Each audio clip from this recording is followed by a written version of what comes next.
And first of all, I would like to thank all the esteemed speakers for their immediate consent to come and give this lecture. And since all the speakers are, outstanding speakers and well known around the world, I will not going to read any of their CVs to introduce them.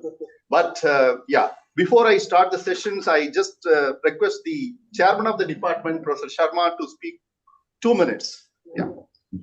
Good morning, good evening, good afternoon, depending on where you are. It's my great pleasure and privilege to have this conference at Symposium in honor of my supervisor and my mentor, Professor K.A.P. And I'm here because he was instrumental in shaping my career in this department. I was a student here 30 years ago. Currently, I'm the chairman of this department, and it's his guidance and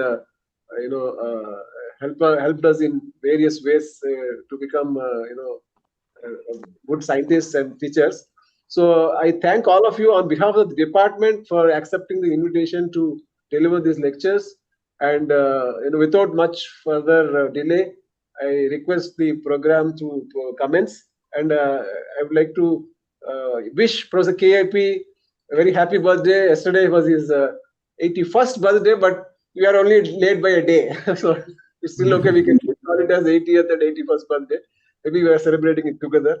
We miss you here, sir, in person. Hope to see you sometime in person one of these days, hopefully. And thank you very much for all your contributions to our career and the department's growth as well. Thank you very much. Thank you. Excellent. Thank you, Professor Sharma. Yeah. So without further delay, I would like to start the technical program. I just want to just make a request. Then probably since we are going with a very tight schedule, I will just give a reminder after 25 minutes to all the speakers, and so that you get alerted. Every speaker is given 30 minutes, and probably we can have a couple of questions for discussion. I hope this is fine with all the speakers. Okay. Sure. Okay. Thank you. So the first speaker of the session is Professor Horst Hahn from KIT Germany, and he's going to talk on KAP and HH, more than 30 years of friendship and collaboration on mechanical properties of nanocrystalline materials. Professor Horst Hahn. Good evening, good day, and good morning, depending where you are. And particular, my best regards to Anand. I already congratulated him yesterday, so I repeat it here again. Happy birthday, Anand. So can you see my slides? Yeah. Okay. Yes. So I thought I will talk about our more than 30 years of friendship and collaboration, which was mostly on mechanical properties of nanocrystalline or nanostructured materials. So my path has taken me, together with Anand at the Technical University in Darmstadt, which is over here, later to Karlsruhe Institute of Technology at the Institute of Nanotechnology, and then right now I'm at the University of Arizona. So I think that, many years have passed since we first met. This is a picture from 1994, taken in the nice city of Heidelberg, which is just a little bit south of Darmstadt, where we did research together. So Anand was here on an excursion with a good friend of ours, Mohamed Ghaffari, with his wife, and also with Marie, the wife of Mohamed. So they enjoyed a nice day. Obviously, it was warmer than normal in Germany, so it was a very nice day. I should also mention how I got to meet Anand. This was because of Professor Herbert Kleiter, who was at that time at the University of Saarland in Saarbrücken. And obviously, Anand had contact with Herbert Kleiter about, getting a Humboldt Research Fellowship. But Professor Kleiter was on the verge of moving elsewhere. So he asked me, who had just started at the Technical University in Darmstadt as a professor in 1992, if I could be the host for Anand.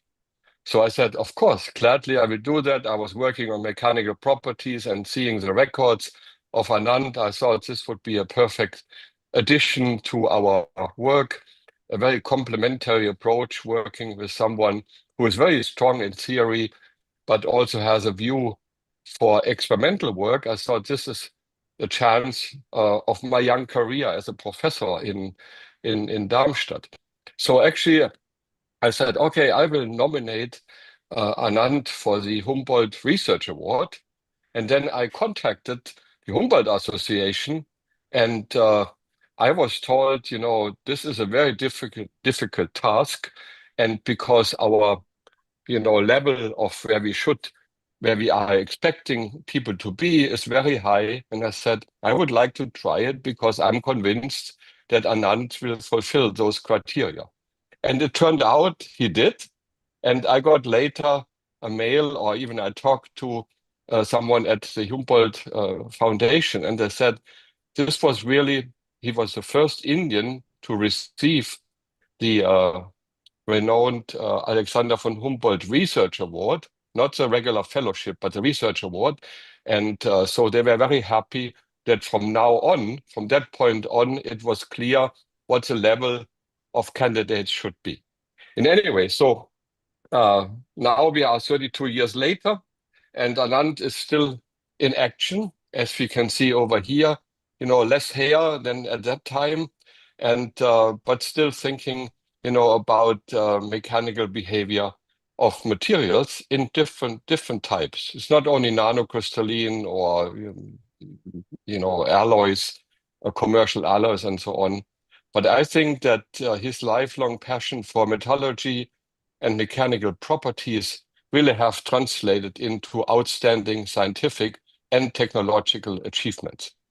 So I would like to show you a little bit of what we have done together, and it's all based on publications that Anand did when he was Alexander von Humboldt Fellow at the Rheinisch-Westfälische Technische Universität Hochschule in Aachen, RWTH. And he has worked with Professor Schlipp and developed a model for grain boundary sliding and the relevance for structural superplasticity. And this work was published in 1996, and it's really the origin of the grain boundary sliding model, where sliding is a rate-determining step in the superplasticity. I have put here the citations, and I think these papers are of high relevance, but they have not been cited all that much. And I think it has to do that, first of all, the field of structural superplasticity is not all that, widely distributed.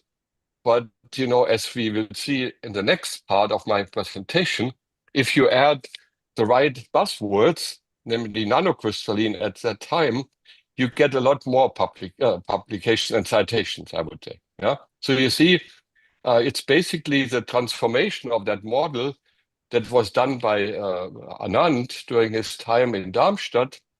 And after he developed the model to include nanocrystalline materials. And of course, that was a field which is still kind of hot today, but at that time it was really quickly evolving. And so the attention that you could get if you add the buzzword nanocrystalline was much more. So we published quite a few papers together, some also, as you can see on the lower right side, also with Professor Kleiter, who kind of brought us together.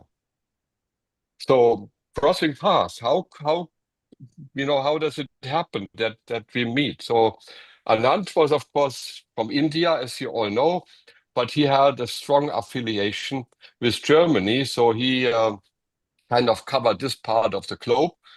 I was more coming from Germany, but I did postdoc and professorship I had at Rutgers University, so I stayed more in the North America and in the United States.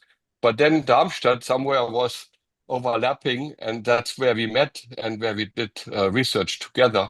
So that's kind of how we crossed our path. This is a little bit more in detail over here, But what I wanted really to highlight here is that Anand really has a very strong relationship with Germany. From 85 to 86, he had this Humboldt Alexander von Humboldt Fellowship at the in Aachen. Then from 1994 to 1995, as I already mentioned, the Humboldt Research Award at TU Darmstadt, and then 2009, the Mercator Visiting Professorship with Professor Gerhard Wilde, who is also present today at the University of Münster. So it was a coincidence that basically I had, at the same time I was in Darmstadt, and we could get together in this way, as I mentioned it. So let me go a little bit into the detail of this first work that Anand did with Professor Schlipp on the superplasticity model. And these are kind of the grain morphologies that they assumed. And then, looking at the very simplified model of a grain boundary, like you can see over here, they came up with the idea that the sliding in a grain boundary is not like you take two glass slides which slide across each other, but that you have units of sliding which are localized in certain areas of a grain boundary where maybe you have an increased free volume. So material can locally slip as a unit in a small fraction, a small volume, and then this modifies the grain boundary in other areas, and so this process can proceed. And so this basically optimal structural superplasticity results, and that was the assumption here, from grain boundary or interface boundary sliding. It's a diffusion coupled flow as the rate determining step in a basic unit of sliding, which they assumed in that model as an oblate spheroid of this volume, which is given here. So you can see this localized region in the grain boundary here would do some slip and move the boundary partially, and then other areas would be modified, and so it would be a continuous kind of process. In the second publication, which was then the experimental verification, they used data from different aluminum alloys, which you can see over here, and it is not important right now for the task of this presentation what detailed material they looked at, but you can see that the data points and the simulations, which are here in the dashed lines, they overlap quite well. So this model, under the assumptions that are inside the model, with this unit sliding, etc., gives you a perfect match to the experimental data. So there are other models of sliding, and there has been a long controversy about it, but I think this is a wonderful model that describes superplasticity in materials. So now, when you look at also other models of superplasticity or plastic deformation at elevated temperature of polycrystalline materials, and you have idealized grains over here, and you see if two grains want to slide past each other, there's another grain in the way. So you need accommodation processes, which in some cases has been described or observed as dislocation emission, or you can have diffusion processes, or the formation of what is called mesoscopic glide planes. And if you look at that, you see that there's also a vast difference between a polycrystalline and a nanocrystalline material.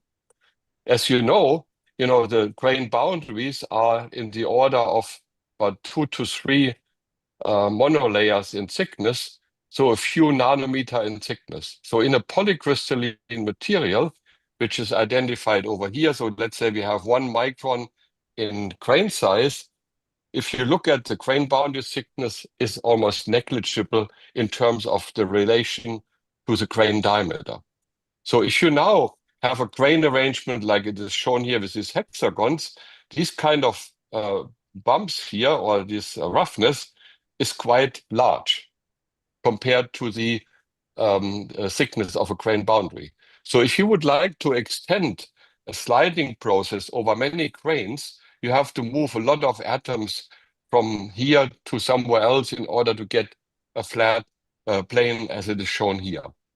Now, if you go to a nanocrystalline material, where the grain size becomes comparable to the grain boundary thickness, it means only a few atoms have to be moved. And this is now the grain boundary thickness here.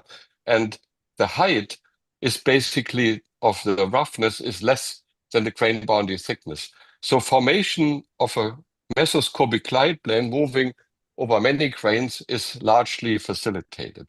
And if you assume all of that, and Anand has done the math in the theoretical part of it, and you apply it for nanocrystalline materials, and at that time, there was work done on the hardness versus 1 over the square root of the grain size for titanium aluminum. And you could see that in large grain sizes, you have the regular Hall-Petch relationship, but then you had this inverse Hall-Petch relationship where you got softening again. So that clearly indicates that there is a change of the mechanism that is observed at a certain critical grain size.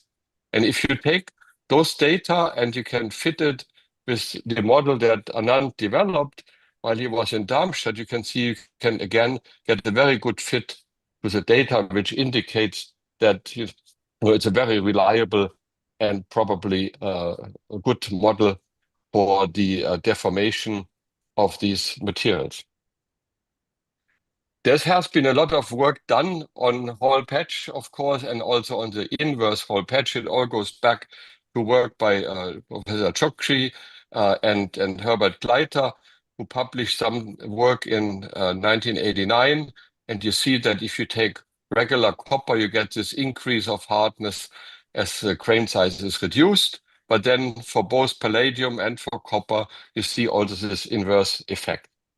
There's also newer work from 2022 that shows again, this is for different nickel alloys, work done at the University of Toronto by Uwe Erb, that you also get for electrodeposited nickel. You get also this bent over at some grain size in the range of 25 to 30 nanometer. There's other work, which is actually simulation work. And you can see again, here's a regular Hall-Petch. And then you have here the inverse Hall-Petch. And then this is something which they called grain crystal composites, where they implemented in this molecular dynamic simulations some mixture of amorphous and crystalline parts of it. This is work by, again, theoretical work by the Solowitz group, published in 2016. Again, Hall-Petch, then they call this grain boundary sliding, and then here this inverse Hall-Petch relationship as well. So it looks like that this grain boundary sliding based model is a very good description of what happens in nanocrystalline materials in deformation processes that occur at room temperature for metallic systems, but also we have applied it for oxide nanocrystalline ceramics at elevated temperatures, so you get similar results. Of course, we presented all this work also at international conferences. For example, here in the meeting of the International Conference on Nanostructured Materials in 2012 in Rhodes, and you see that Anand and I were happily there in the non-scientific part of the session and enjoying also a beer together here. This is, by the way, Palma Provenzano, another close friend of ours. I would like to also highlight, the long-standing relationship that Anand has with Germany. I mentioned all these long-term stays he had, but of course he was visiting also frequently, in between those periods. For example, he also came to KIT a few times. At that time, it was called the Research Center Karlsruhe. But I would also highlight that in the late 1980s, and Anand knows the dates better than I do, he received a substantial amount of funding from the Deutsche Gesellschaft für technische Zusammenarbeit, which is, an association funded by the German government to support technological cooperation with other countries. And this was for establishing a state-of-the-art mechanical testing laboratory at the IIT Madras. And I have been there many times and I have seen these machines in real life. Here, for example, is a Schenck-Trebel electromechanical testing machine, which was specifically used to characterize superplastic deformation. And then, I also met later also with Helmut Wolff, who was Alexander von Humboldt Feldalino fellow with Anand at the IIT Madras, and he decided to stay to part of or most of his life stayed in India after that. So coming to a little bit to my main research topics and what has brought us together, which I already mentioned, nanocrystalline metals and ceramics and mechanical properties and superplasticity of nanocrystalline materials. Some work which I started when I was at Argonne National Lab, University of Illinois, and at Rutgers University, but then I took it also to the Technical University in Darmstadt. Then this is where we worked really closest together. Before that, I'm sorry about that. Before that, I had worked on grain boundary structure and properties in University of Saarland, on diffusion, radiation effects, and metallic classes at TU Berlin, where I get my PhD at Argonne National Lab and University of Illinois. But later, I concentrated more when I was at KIT and in the remaining years at Darmstadt on functional properties, magnetic, catalytic, electrical, optical properties of nanocrystalline materials. And then being at the large national lab, we also looked at application areas for our materials, and we identified a field of electrochemical energy storage. That was in 2008 when we started that. By 2011, we had started a new institute together with the University of Ulm and concentrated on that. And in 2015 until now, I have been working on high entropy materials, mostly on oxides, but also on metallic systems. And recently, with my move to the University of Arizona, I now work on fusion energy, which is, of course, not at all related, to what I have done so far, but it has interesting materials connections, as I will show you a little bit in the next slides. But before I do that, I would like to take a pitch for why there is a hype right now for the push towards fusion energy. And it's about largely about environmental issues with electricity production. And I have chosen, because this is a large India audience here, I have chosen what is happening in India. And this is data from an app which you can download on your iPhone or other phone, electricity map. And it shows you how much CO2 is emitted per kilowatt hour of electricity. And what you see is you go through India, the numbers are very high. And it's due to the fact that a lot of it comes from coal, both in all places in India. So there's really a need for baseload CO2 neutrality.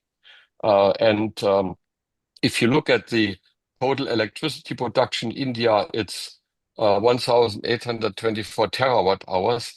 And what it means, we should not build more coal power plant. But we can also look at fission reactors. Right now, India 24 reactors with 8,780 megawatt. This is about 45% of the total. So 8 are under construction, 10 more are planned, but you see, you don't even get close to this. So we can also look at renewables, and I will show you in my next slide that this is not the only solution that is possible, and I will show you that on the example of Germany. We can build large energy storage devices to harvest whatever we have in renewable energy, but we can also look as an alternative, as another nuclear energy, the fusion energy as an alternative.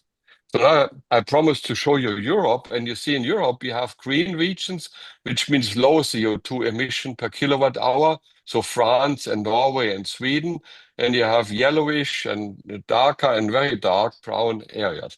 If you look at that, you learn what the problem is. And you can go to France or to Norway, and you have either nuclear plus a little bit of renewable, or you have only hydro in Norway.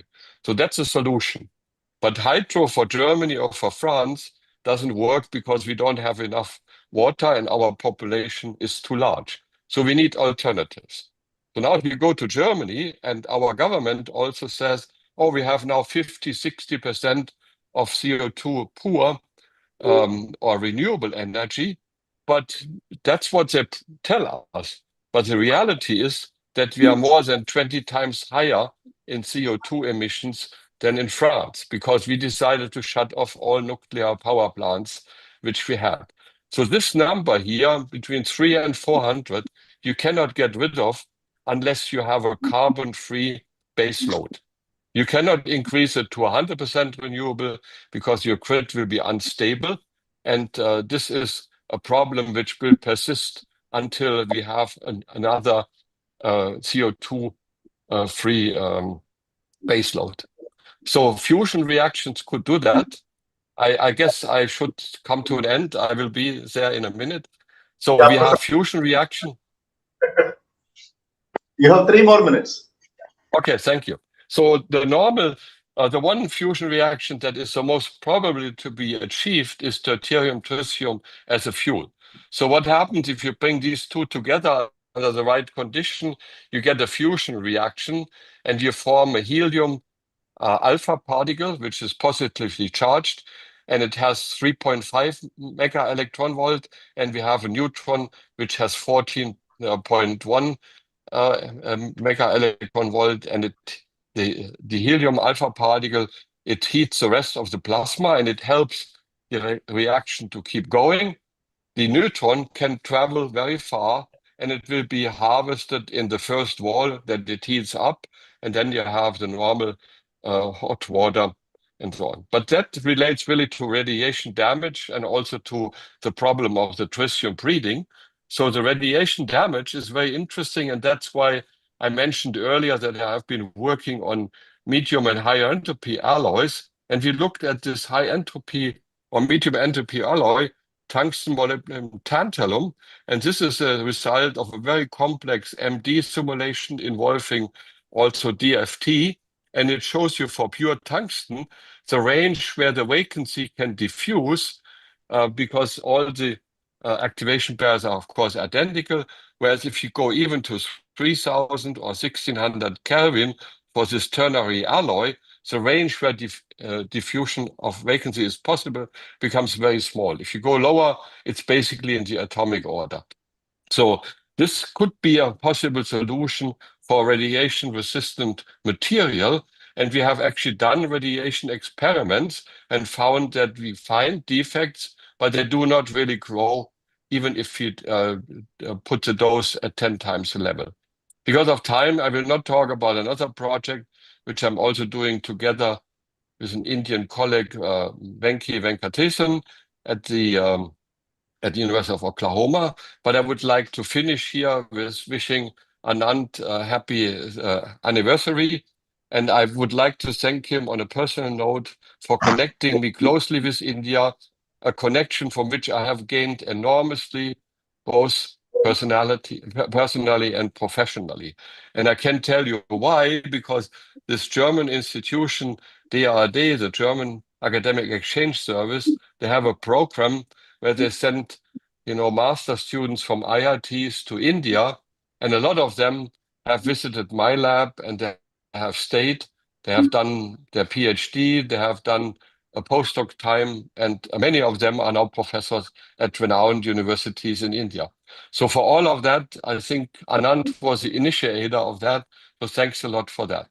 Thank you. Okay. Okay. Can we have any questions from here? Maybe 1 or 2 questions. We have only 1 minute we can allow. Anybody from online would like to ask? You can raise your hands. We have time for a single question. Okay. Do you have any experimental data on this high entropy tungsten alloys, Horst? Yeah, we did on this ternary alloy, tungsten, molybdenum, and tantalum, we did some ion radiation with silicon ions, and we find defect formation at a low dose. But once we put the dose 20 times higher, it's basically the same picture. So we form defects, but they will not grow and multiply. And I think it has to do with that limited diffusional range of the point defects which we have there. And the cause at the end is, and this is what my colleague Peng Wei at UCI, Aaron, did, he calculated the activation energies for diffusional jumps. And in tungsten, of course, it's always the same. So the vacancy can jump wherever it wants to go. But in a ternary alloy, the complexity of the local environment is such that you will always find a very high activation barrier. And so you limit the range where diffusion can occur. You know, for a long time, there was some calculational work in tantalum, tungsten moly, tantalum moly systems, claiming that you could get B2 type ordering. But long time ago, we did some work on some binary tantalum, tungsten, alloys. We never found any B2 ordering. So I don't know if there's any ordering tendency or even short range order kind of tendency in these tungsten tantalum molecules. Well, it's certainly a good point, Vijay, that we have to look in more detail what the details of these processes are. So we are just starting on that. But that's a good point, what you raised. Yeah, thank you. Okay. Thank you, Professor Hunt. Thank you, Professor Vijay, for the interaction. We'll move on to the next presentation. And the next presentation is given by Professor Sir Harry Badeshia from Queen Mary University of London, UK. He's going to talk on extreme ductility in non-superplastic metals.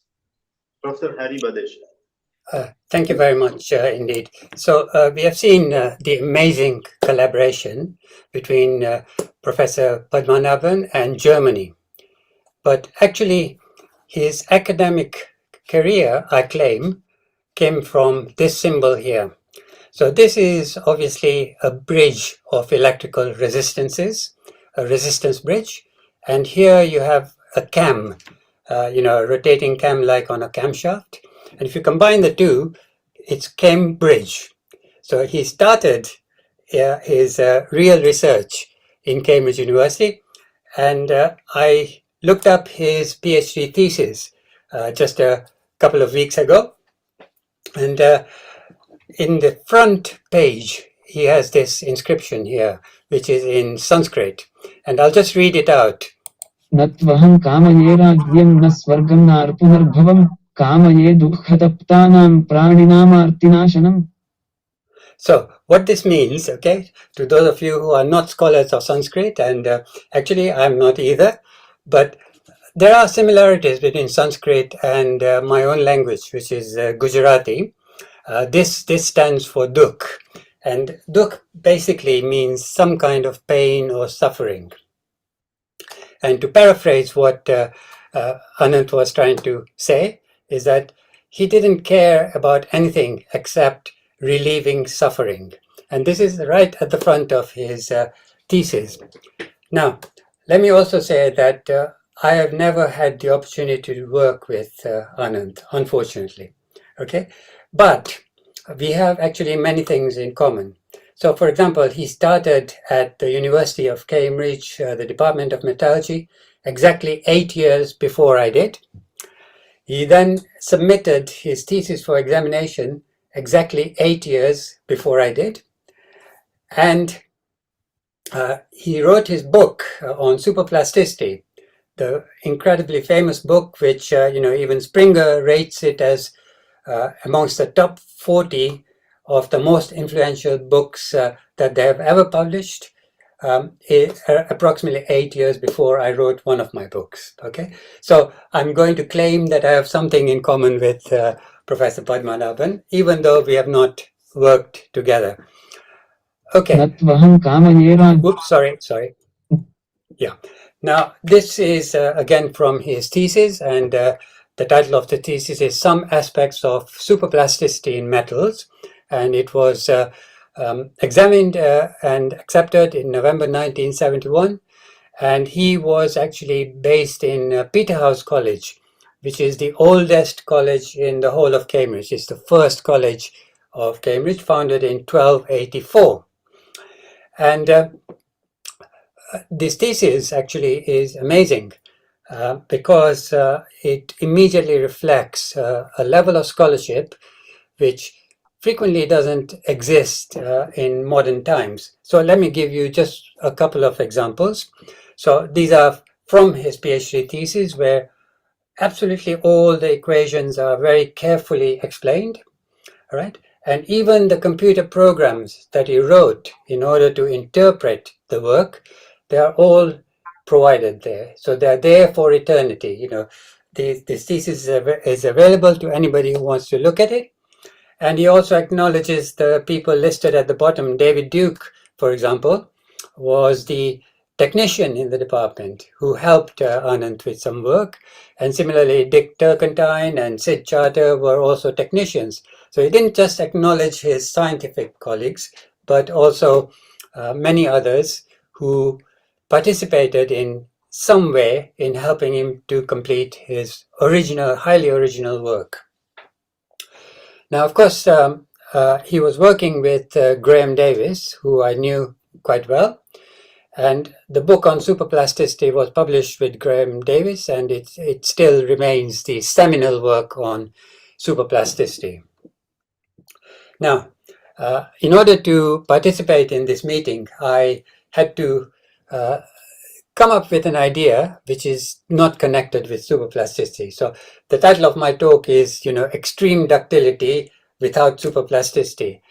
But I'm not going to be able to match what you see in this image, because this is a tensile specimen deformed by superplasticity with approximately 4,850% of ductility. So I cannot get anywhere near that with a normal material, but I'm going to show you some quite spectacular achievements in recent times.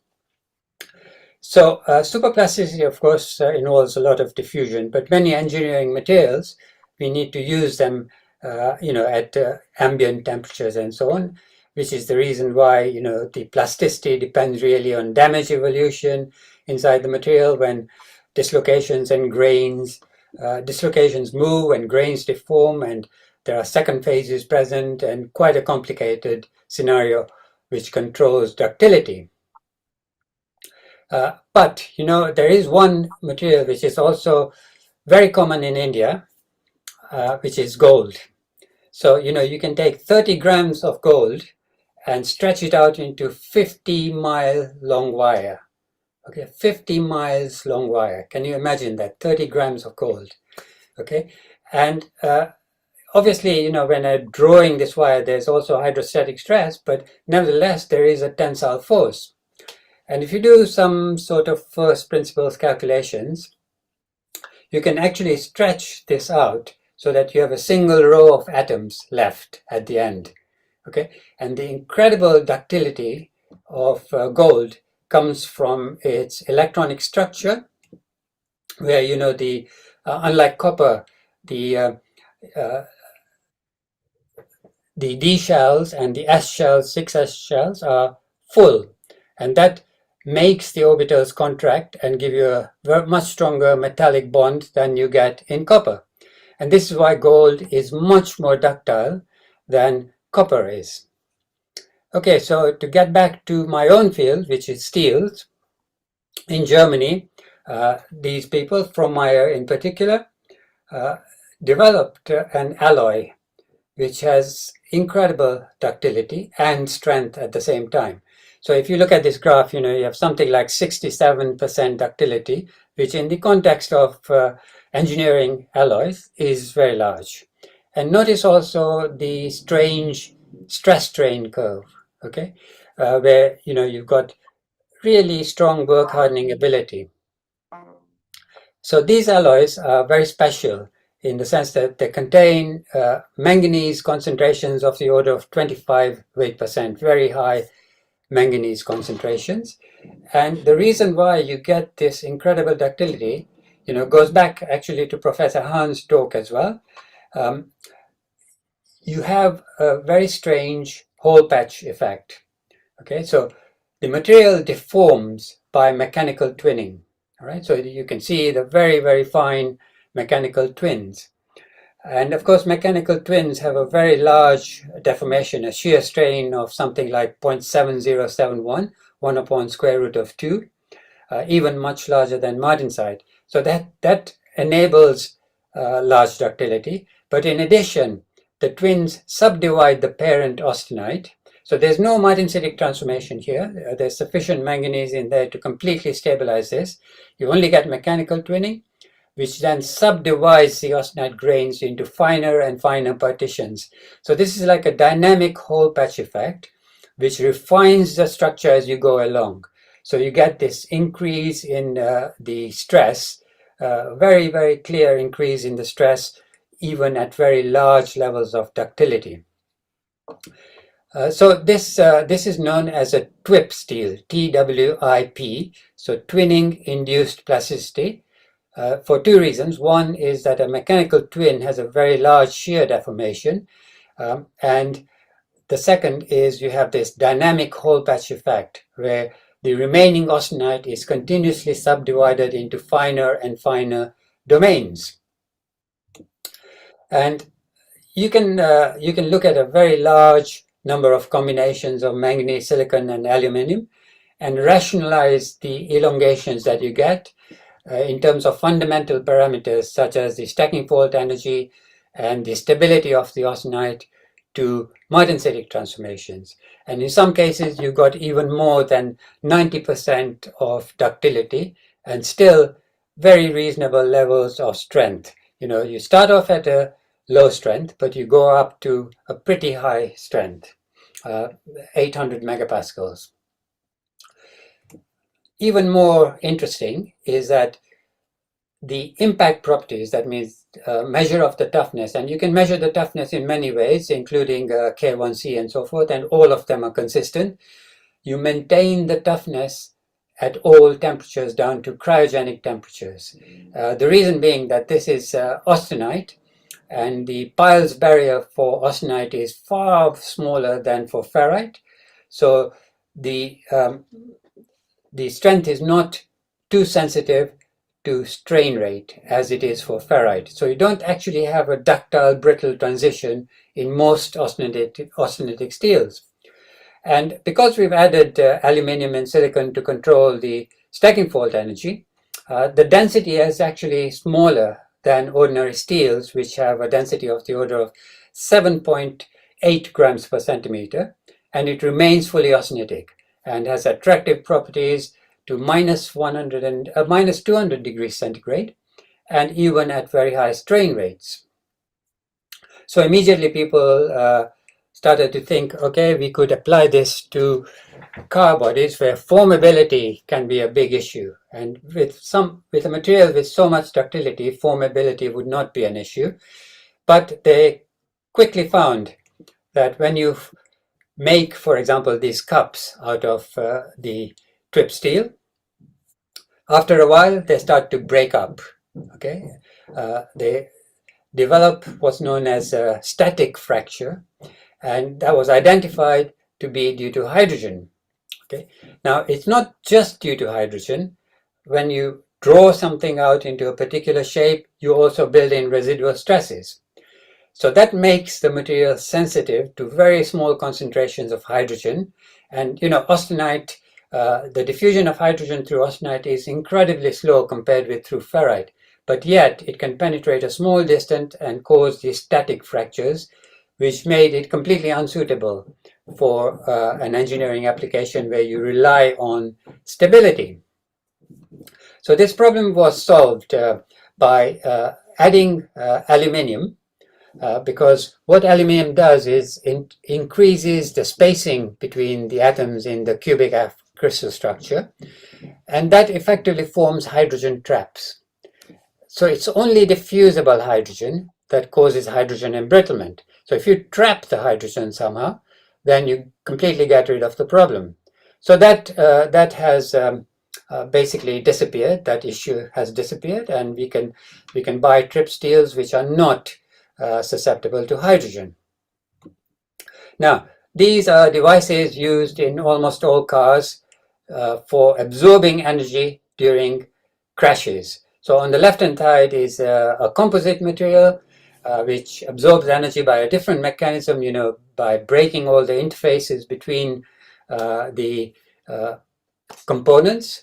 Whereas on the right-hand side, you have a steel, which is almost certainly in the vast majority of cars, whereby forming this, if you like, a concatenated structure on crashing, you absorb a huge amount of energy.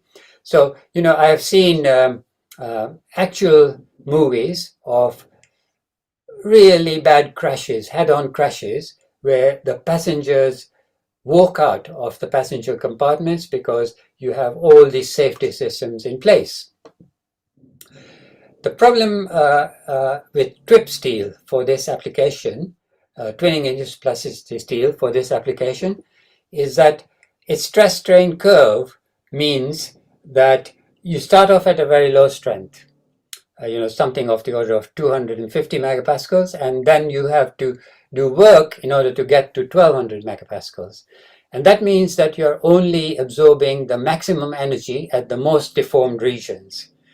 And that is not a good thing. You're actually absorbing in total less energy than if a material had a flat stress strain curve in the plastic region.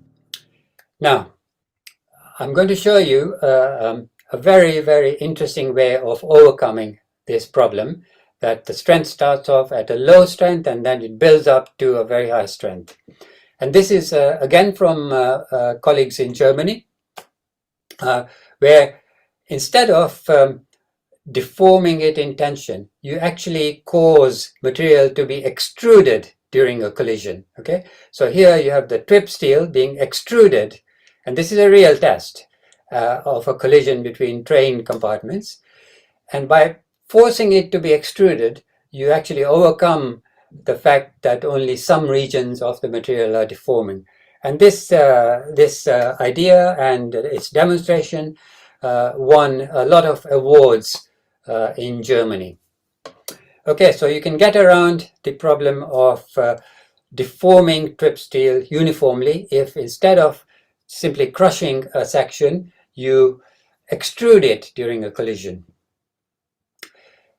Now this material with its stress strain curve has other applications that, even though you start off at a low strength and you build up to a high strength, that in itself is a good property in certain applications. For example, if you want a high work hardening rate. And this is a picture that when I visited the oil sands mines in Canada. Okay, so oil sands are, sand which is impregnated with oil, and then you transport it to a refinery from which you extract oil. And if you think about it, these mines in Canada represent the largest stock of oil in the whole world, even if you put together all the other oil fields.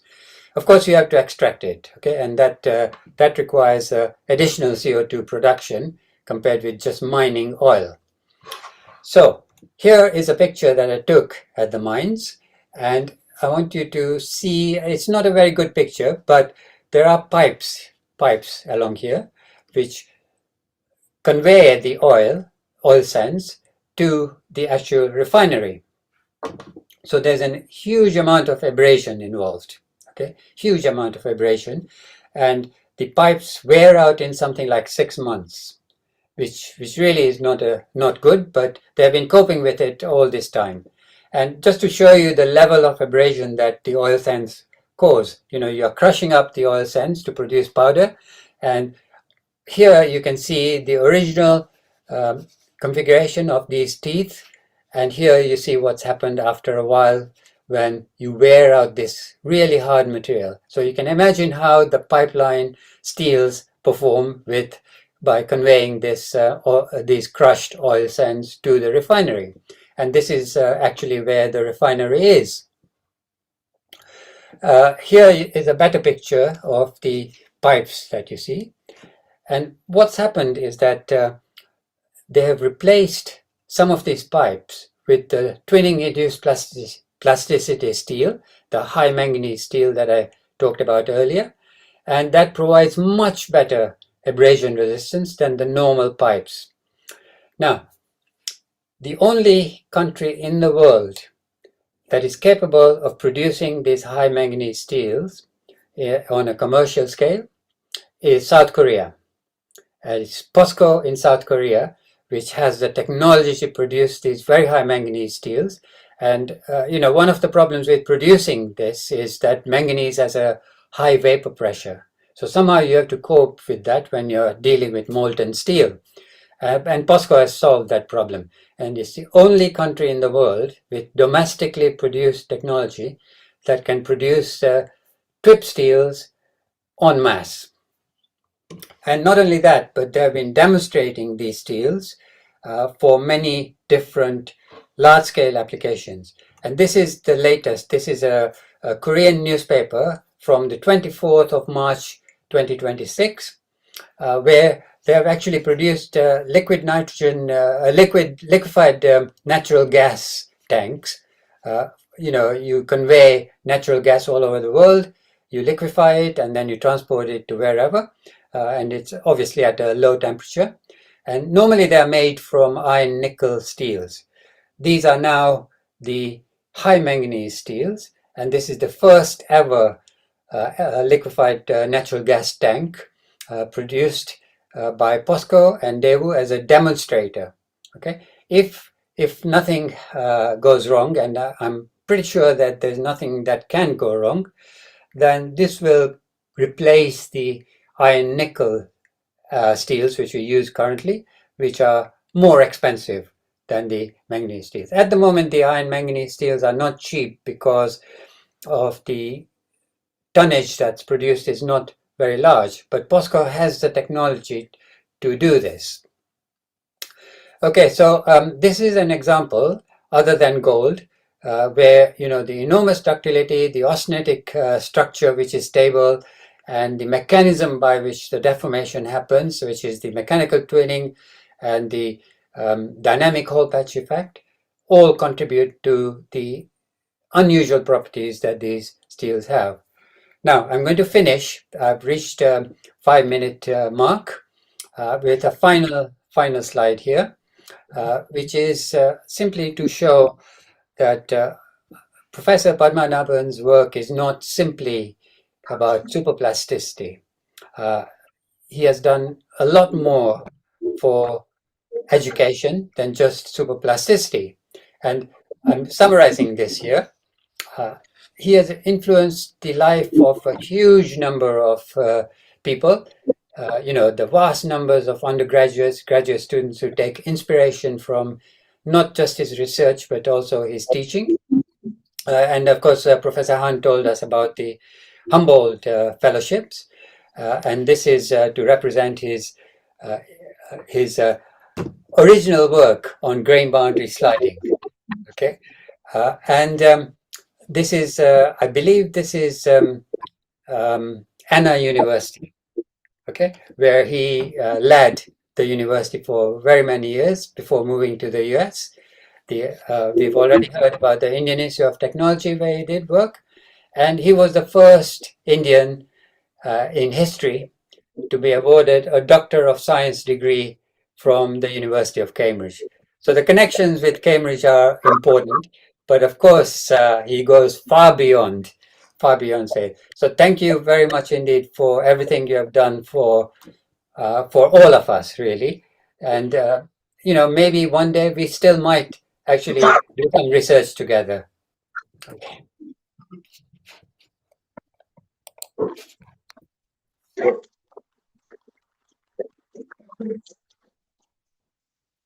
There any question?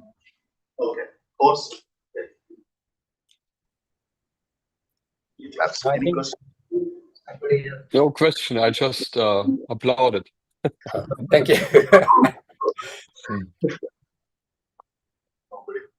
No questions from here? That was very nice presentation, Harry. I had a question in the iron manganese. I'm a little surprised that you don't see the epsilon martensite, which especially, in the good old days, the Hatfield manganese steel, they were always attributed the very high work hardening rates to strain-induced martensite. So it seems that it's twinning there, not.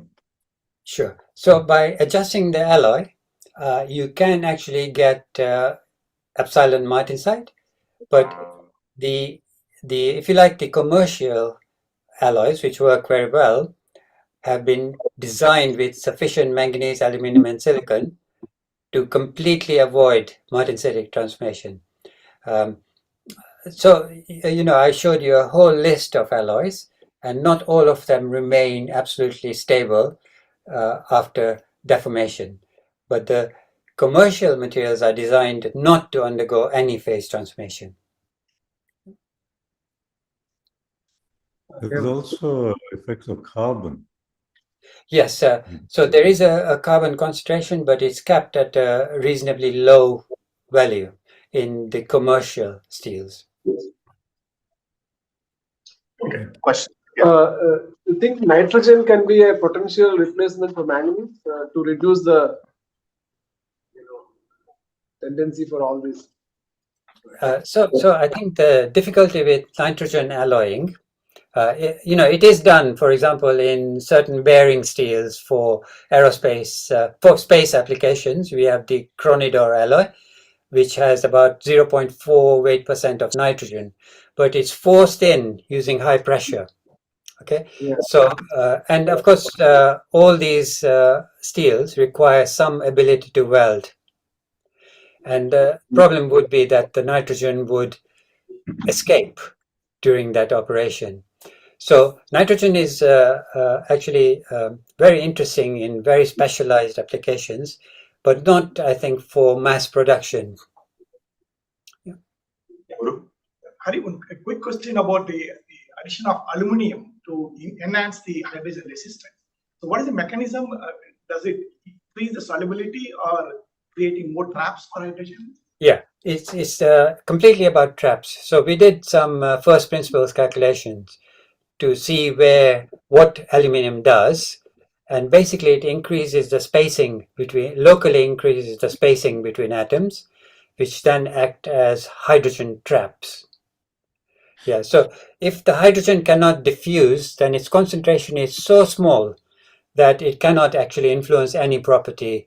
Whereas if it can diffuse, then it moves quickly to stress concentrations to concentrate, and then it causes a problem. Yeah.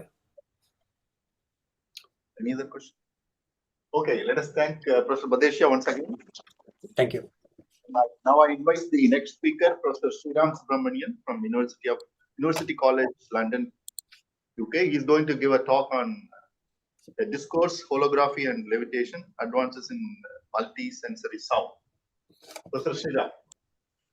Yes, thank you very much. I hope I can share my screen. Yeah, please. Yes, just give me a second.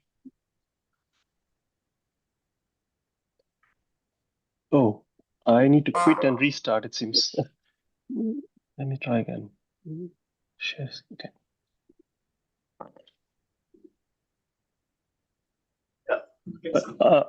You able to see? That's great. Okay. Yeah, well, first of all, it's a great honor for me to be invited to partake in these 80th birthday celebrations of Professor Padmanabhan. As the previous speaker, I haven't worked with Professor Padmanabhan, but I've spent many years in his house playing with his sons when we were growing up. So that's my knowledge of what he does, and yeah, I knew he was in the metallurgy department, just like my dad was in the chemical engineering department, and that's about the knowledge that I have of the research that he does. But of course, I know a lot about him and his family and his sons and so on. So it's a true honor for me to be invited to share my own research, which is slightly adjacent to the material science and engineering research that you all are presenting here today. Uh, so I'm a computer scientist. I work in holography, and so this talk is about acoustic holography and levitation. Maybe there are some applications of this to material science and life science industry, but I hope it's still fun and entertaining to listen to what I have to say. Uh, yeah, so when I talk about levitation, I talk about holding using ultrasonic fields, small particles in air, right? So these are polystyrene beads. Yes, you might recognize some of these characters on the screen here. They're all actors in the Zoolander movie, because at that time the movie that came out, they didn't believe that levitation was a real thing that you could do. So the crew from the movie came to film with my postdoc, and yeah, so you can see them levitating objects. So it's not just static objects that we levitate; we can also levitate objects dynamically. So hopefully you can see. Sorry, this is in Spanish.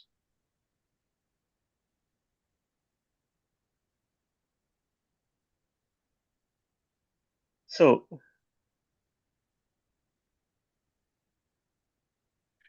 So I don't know if you're able to see clearly, but this is a small polystyrene bead. It's about 1 or 2 millimeters in diameter, and we are moving it in air fast. Okay, so that's the mag. So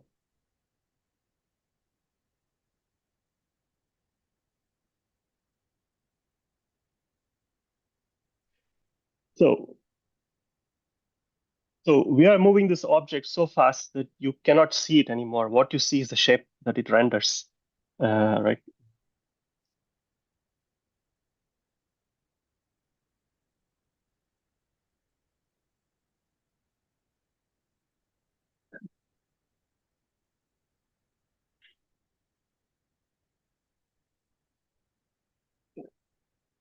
Okay, so I'm apologies again that this is in Spanish, because it's a Spanish TV program that always brings scientists together with movie stars or media artists.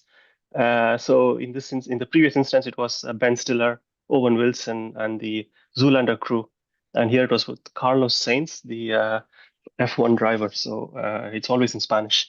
Um, so what we do is acoustic holography. So I just want to clarify what we are doing is we usually do phase manipulation of the wave. The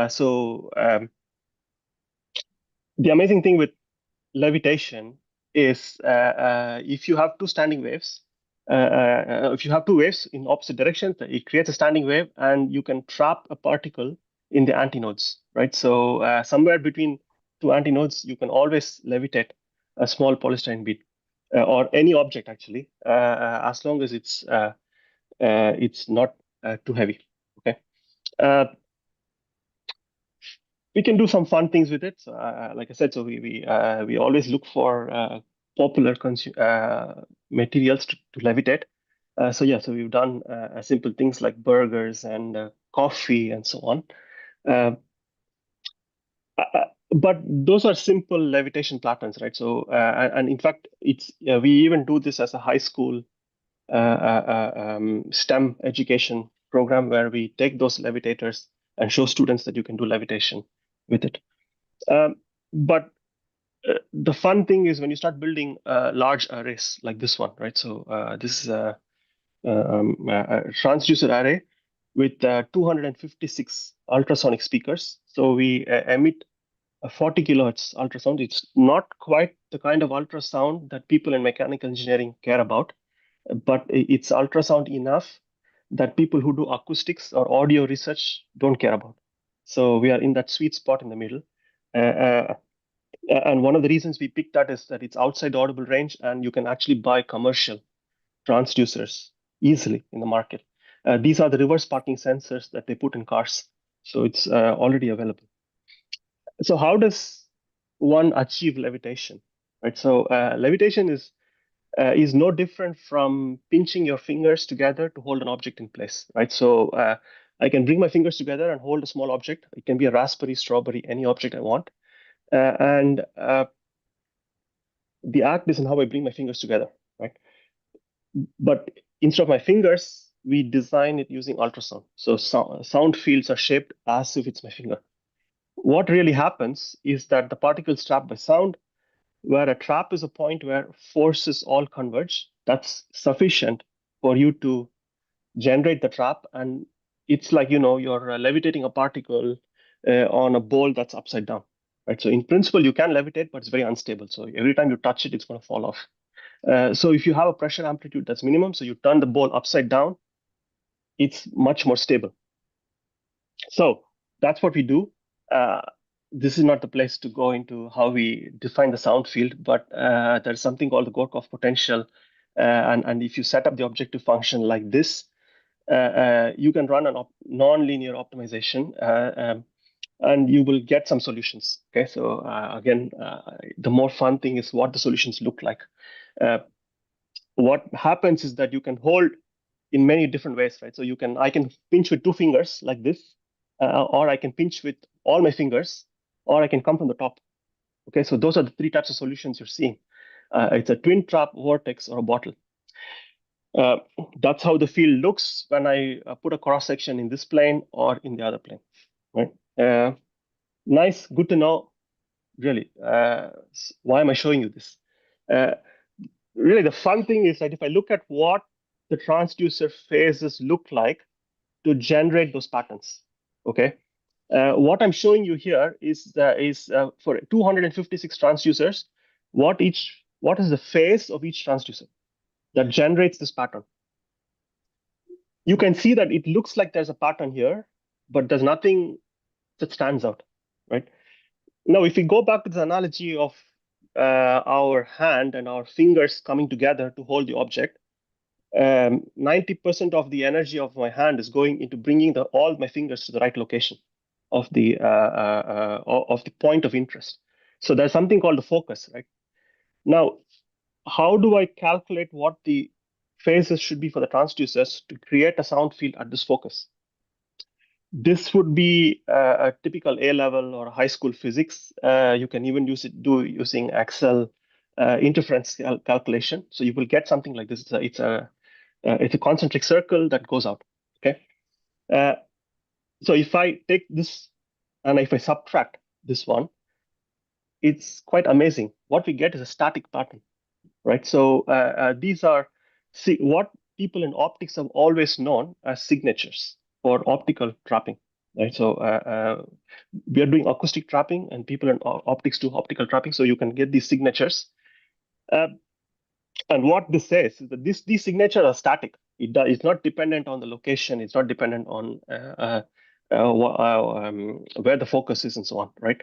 So you can compute the focus and apply the signature.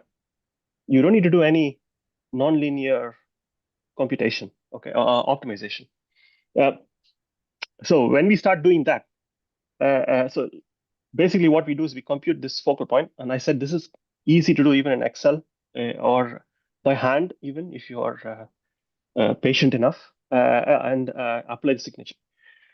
That's what we did. So what we did is we took this calculation and put it on the FPGA board, so it can go really, really fast. I can compute more than 40,000 times a second. And going faster than that doesn't make any sense because my wave is 40 kilohertz, right? So that means that if I do go faster than that, I'm updating the wave before it's even emitted. So it has no point. So what we can do with that is you can see over here.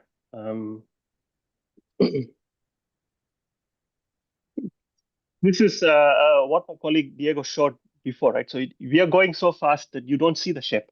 You don't see the object. You see the shape here.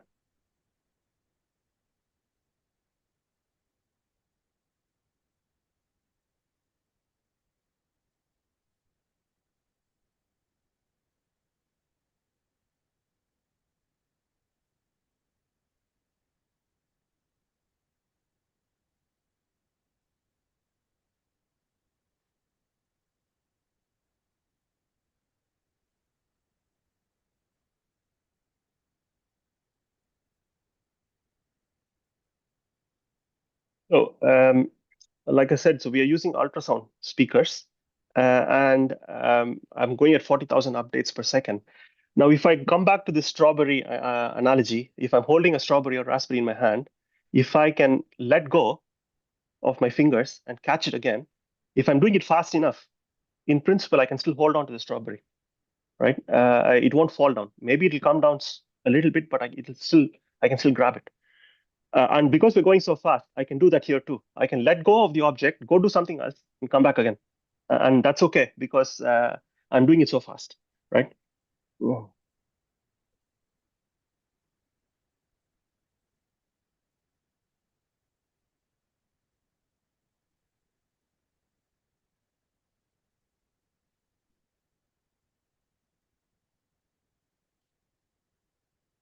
Okay, sorry.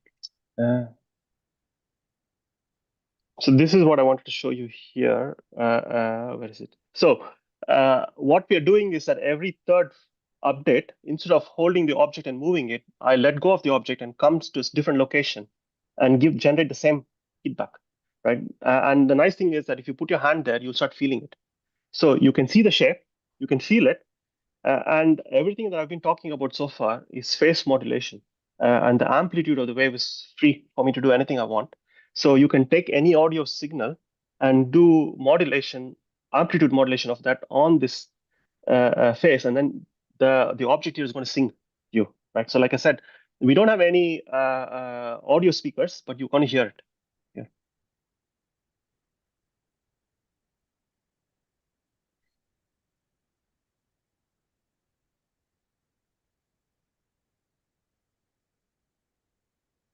So that 3210 countdown is purely coming out of this object based on our amplitude modulation. There's no audio speakers there. Yeah, so that's how our multimodal acoustic trapping display works. And we can do quite fun things with it. Like we can create visual content, we can do tactile feedback and audio. And the nice thing about the audio is it feels like the audio is coming from the object, right? So whatever the object is, it really feels like the source is there, right? Um, uh, Actually, in the interest of time, I'm going to skip how I do this. We do the holography part. So basically, I'm going to come over here. What we do is, if I'm given a pattern, how do I figure out what should be the amplitudes and phases, right? So actually, this is a very simple trick you can do. Um, because we don't know what the target amplitude and phase is, we cannot figure out what the source amplitude and phases should be. We just guess, right? So we absolutely randomly guess what the target phase is, and then you can come back to the source, update the source, go back, and if you do this 50 times, 100 times, you will converge to a solution. Okay, that's this Gershbach-Saxton algorithm from 1976. Yeah. So the that algorithm works nicely for optics because in optics you can either update the phase or update the amplitude, but you cannot do both. It's very difficult to do both in optical light modulators. Um, but in acoustics we can do both. So that means I don't need to. I can change the amplitude and the phase of the source. So we can apply a little trick. Again, I'm not going to explain all this trick, but the nice thing about the trick is that I can do things even faster, right? So so now you see what's happening here is that instead of one particle, I have four particles. There's one circle that's going. Sorry. So so here you can see that there are actually there's a circle here, circle there. There's another particle that's moving here, and a full circle over there. So that's four particles moving independently, right? Uh, and we don't have to only do particles, we can do other things as well. Let me keep a look at time. So,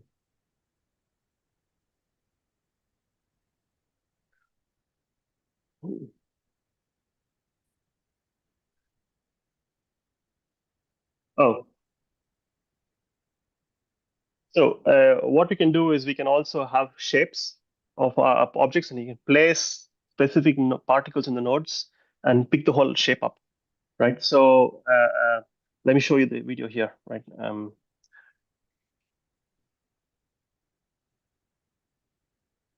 So this is we integrate this with a game engine, so it looks like it's a real object with real physics attached to it.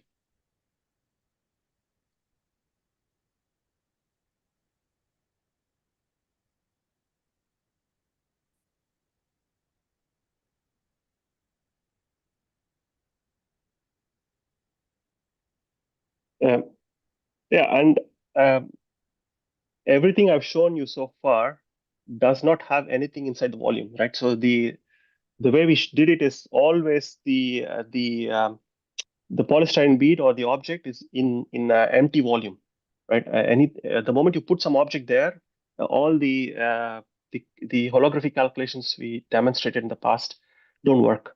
But so we can also overcome that using boundary element method. So here we are showing how we do this.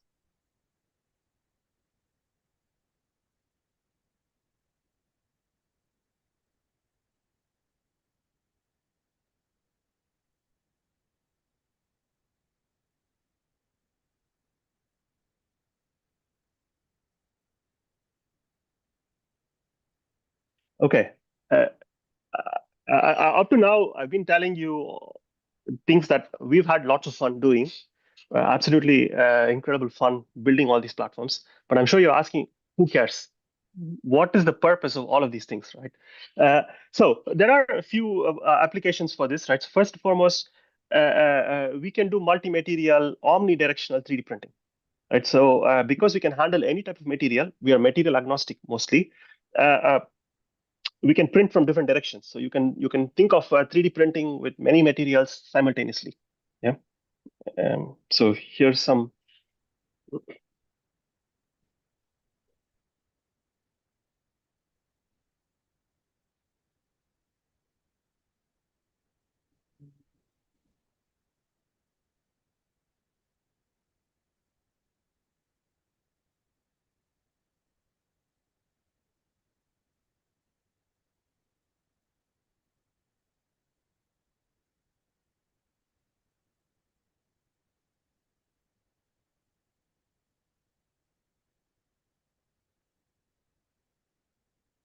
This is 70 times, 20 times playback, so we increase the speed.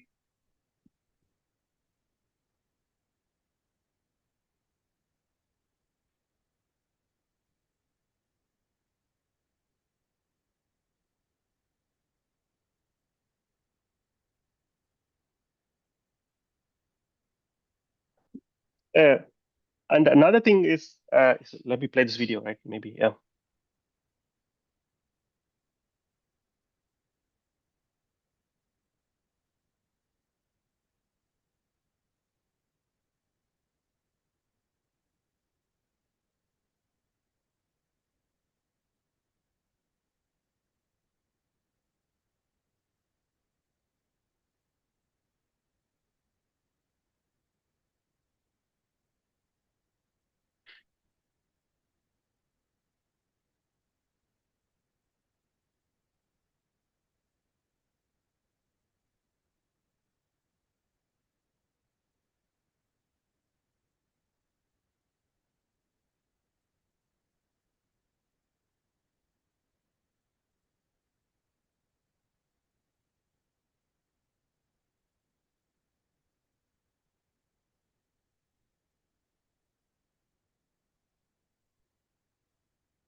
Okay, I mean, get the idea.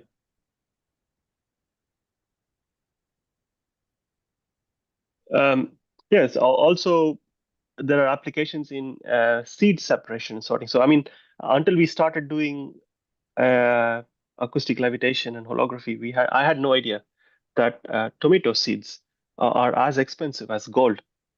I mean, it turns out gram for gram, they're quite comparable in price.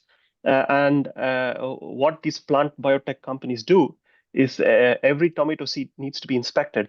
Right, you need to check whether they will all germinate because they need to guarantee 100% germination, and that they all bear fruit at the same time. Right, so what you cannot have as a farmer is one tomato plant fruiting a week before the next tomato plant. So what some of the plant biotech companies wanted to do was run the seeds through a conveyor belt and pick them up and inspect each of them with an X-ray or a gamma ray machine, and then to put them in a bin selectively. So yeah, so that's another sort of application that we work with on seed sorting. And yeah, I want to finish with this. The idea that what we can enable is a single platform that allows different types of material handling. And maybe that's something that connects the material science community.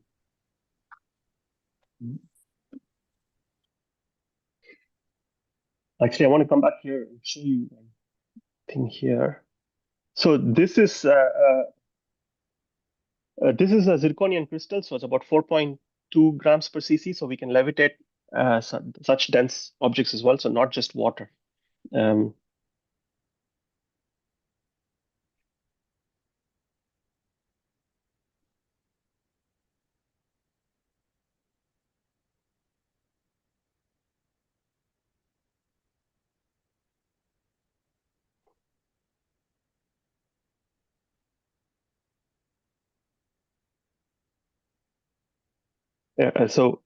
Yeah, with that thought, yeah, I'm happy to take any questions. So the work has been generously funded by a lot of UK and European but I'm happy to take any questions. Yeah, thank you, Professor Sriram. Any questions from anybody? Sorry, I didn't hear. No question.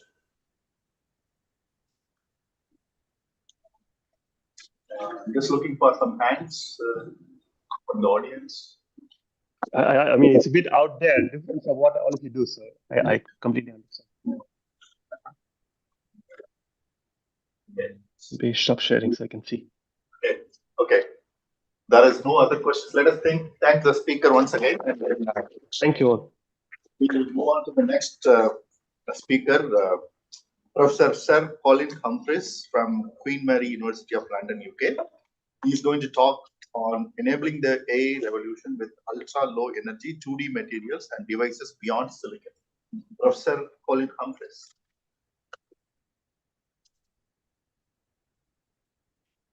Well, thank you very much. It's a very great pleasure to be here, and a privilege to be here to celebrate the 80th birthday of Professor K.A.P. And I've got with me my co-authors, let me say. My co-authors include two Indian research students. Deepak Dinkar is with me here, and also Rabja Singh Rajara, very good research students, and we'll get onto their work towards the end of this talk. So this is an outline, a brief outline of all the things which Professor K.A.P. has done. So Anant really is a scientific giant. And he combines world-leading pioneer in science, and we've heard a lot about that from previous speakers. So, of course, in superplasticity, nanostructured metals and metal-forming processes. And he combines that with major administrative leaderships. So he's directed the IoT in Kanpur. He's been Vice Chancellor and Rector of the South Asia International Institute. In Hyderabad, he is now the Professor Eminence at Anna University, Chennai. And he combines that with being senior government advisor. So he's been a member and chairman of Indian Prime Minister's scientific delegation to USA, advising other senior politicians in India, which he combines with industry consulting, range of industries, wide range of industries. And then his research group has produced 10 technologies which have been developed by his research group and exploited now by Indian industries. So what is astonishing about this record is this combination of these senior leadership positions, senior management positions, brilliant world-class science and exploitation by industry. And I've been chairman of the head of the Department of Materials in Cambridge and in Liverpool, and I know how difficult it is to combine these administrative jobs and keep research going. And K.A.Padmanabhan has had much more serious administrative leadership jobs than I've done, like directing whole research institutes, and he's managed to keep his research going. And this combination of activities is extremely rare, and he really is a scientific giant in the world.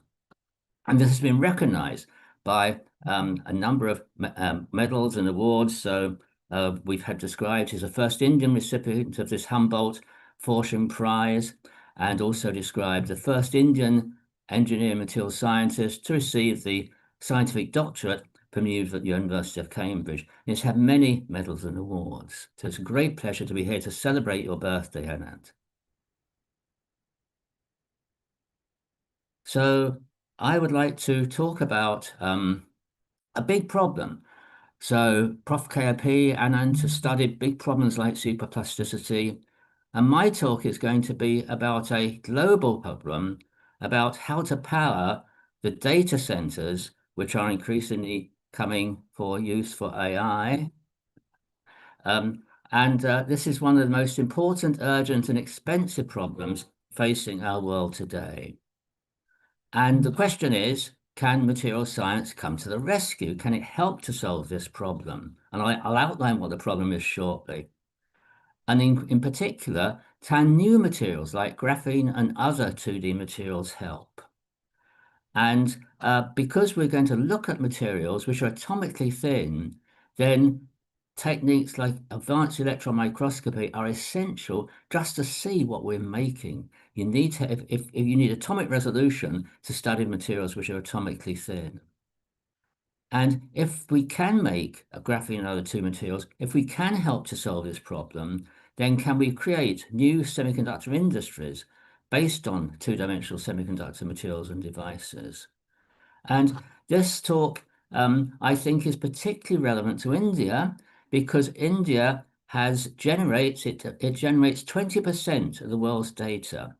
And I know from what I've read, India plans to lead the world in building data centers. So this talk is going to be all about the problems you may have, and the UK has, in building data centers and the problem the world has. This was headline news some months ago in, I think, all the UK newspapers. It was Donald Trump arrives in the UK. So that was the headline. And then the sub-headline under that was that he brought with him the CEO of Microsoft, who would invest £22 billion in data centers and supercomputers in the UK. And Microsoft is just one of many industries investing huge amounts of money in data centers in the UK. So well over £100 billion is going to be invested in the next 5 years or so. And I'm sure the figure for India is significantly higher than this. So this, as we all know, there's this huge rush for AI, artificial intelligence, and artificial intelligence needs data centers to do all the computing that's needed and to store all the data. And this is a problem because the devices which do all the calculations in data centers are based on silicon electronics. So, for example, huge numbers of silicon transistors. And the figures I'm going to quote on this slide are all from the US Department of Energy. It was on their website. And the question is, how big is the consumption of electricity going to be that's required for data centers?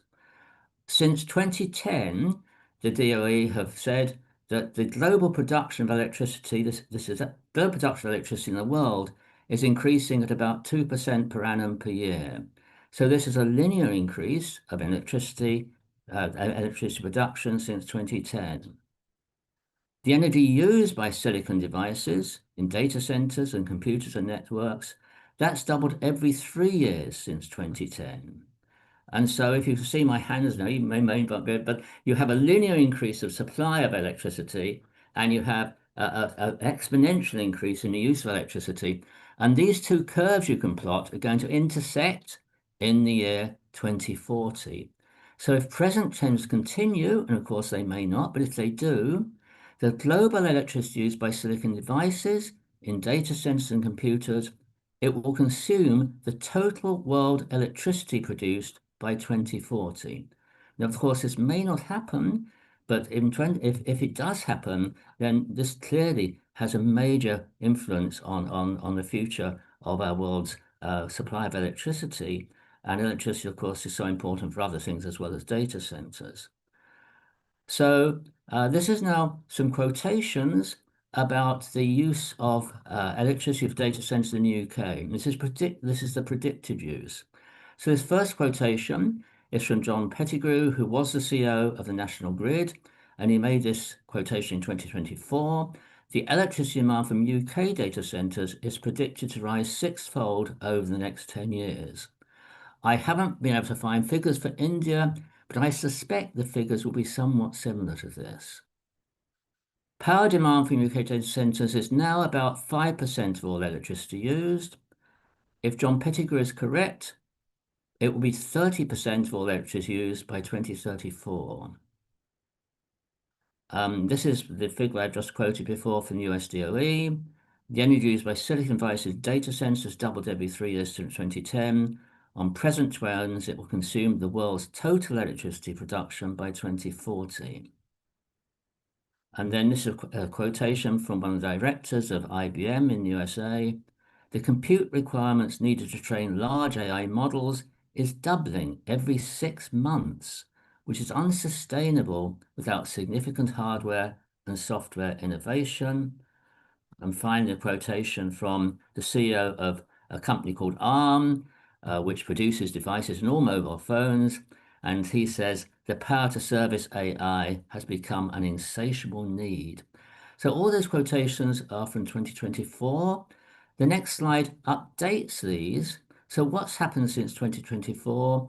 So in the last couple of years, what's happened has really been remarkable. So Ofgem is the government organisation which is responsible for overseeing electricity supply in the UK. Ofgem has received, it's got on its desk 140 new applications for data centres.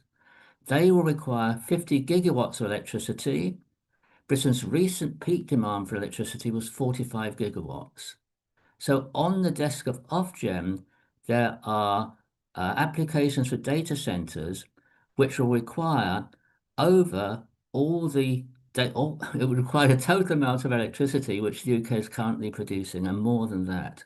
So this shows the scale of what's facing the UK, and I believe similar figures, somewhat similar figures, must apply to India, because India aims to become the leading country for data centers in the world.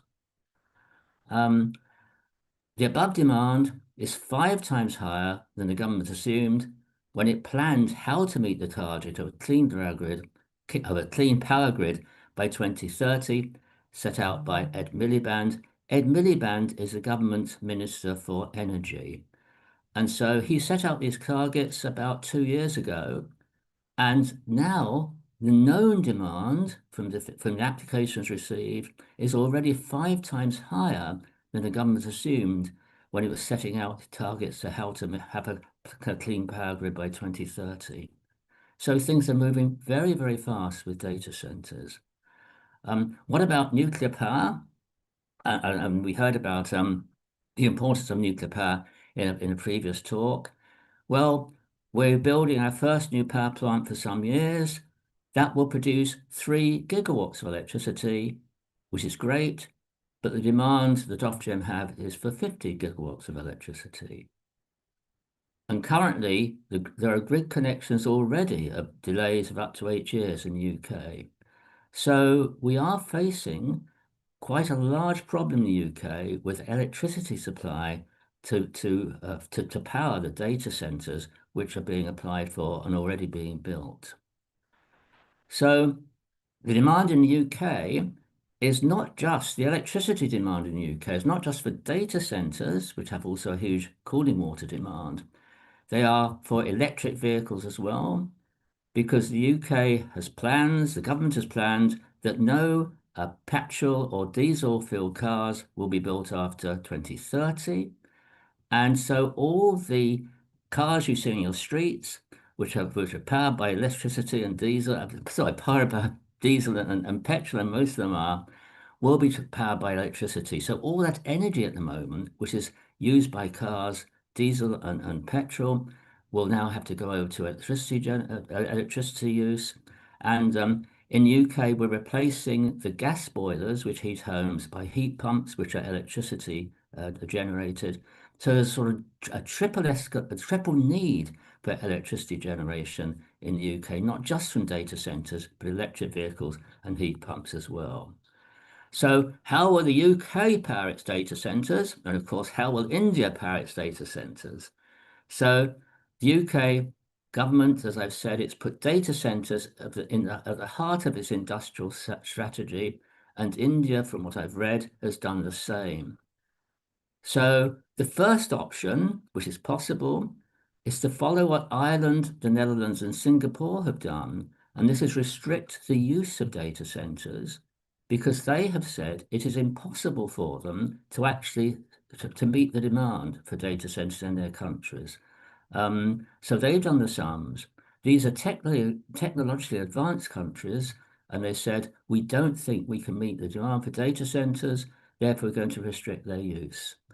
That is not possible for the UK politically, and I suspect it's not possible for India politically. So what the second option, which UK is doing, and I suspect India is doing, is to build masses of renewables. This is very expensive. The capital cost, although it's come down a lot, is very expensive. So you're talking about, in England, billions of pounds, and globally, billions of dollars are required.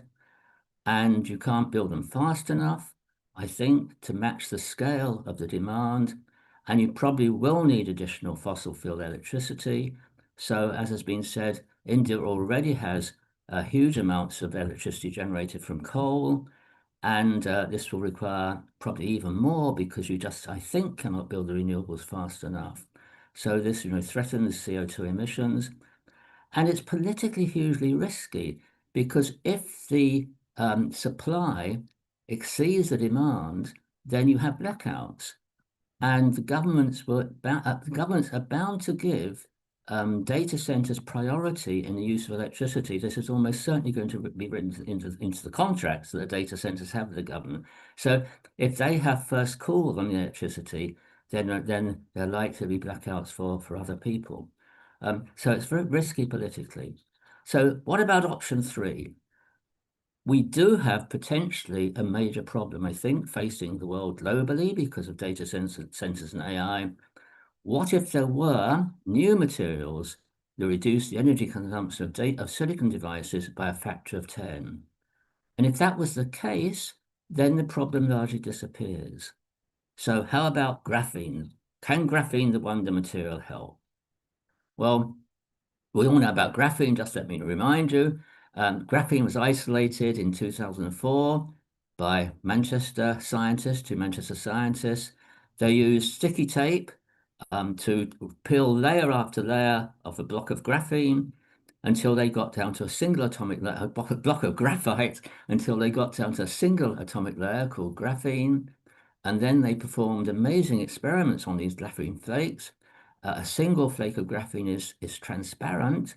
So they didn't just get the Nobel Prize for sticky tape experiment. They actually did the Nobel Prize for doing the experiments, which was really quite difficult, putting contacts down on something you can't see. And what they found was remarkable, that graphene had the highest electron mobility in the world by a significant margin. So really very high electrical conductivity, the best electrical conductor in the world. So at the time, this was thought to be the future of electronics. It was thought it would change the world, because if you have such a high electron mobility, surely you can build electronics which will be the fastest electronics in the world. So huge amount of hype. The reality is that when you peel off these flakes from a block of graphite, you get tiny graphene flakes, and you cannot build semiconductor devices from such tiny flakes. It takes about an hour anyway to do this hand peeling off of graphene flakes. So this is thought to be the future of electronics. The reality is that graphene flakes and powders are used to add to car tires, to paint, to concrete, tennis rackets and running shoes, etc. And it probably helps them. For car tires, for example, it helps the car tire to be cooler than it would otherwise be, and so it extends the life of the car tire. So this is probably correct. I suspect with tennis rackets, it's probably psychological. So if you're playing tennis against an opponent and they beat you and they have a graphene tennis racket, then you think, gosh, I'm going to have to go out and buy a graphene tennis racket to compete, and so on. So that may be an illusion and psychological. But no graphene-based devices for electronics was being produced as had been predicted, because you need large area graphene to do this. IBM, Samsung, and Intel between them spent over $5 billion trying to scale up graphene from tiny flakes to large area graphene that you need to produce devices, and they all failed. And so no device quality large area graphene existed. And these are some quotations from 2015.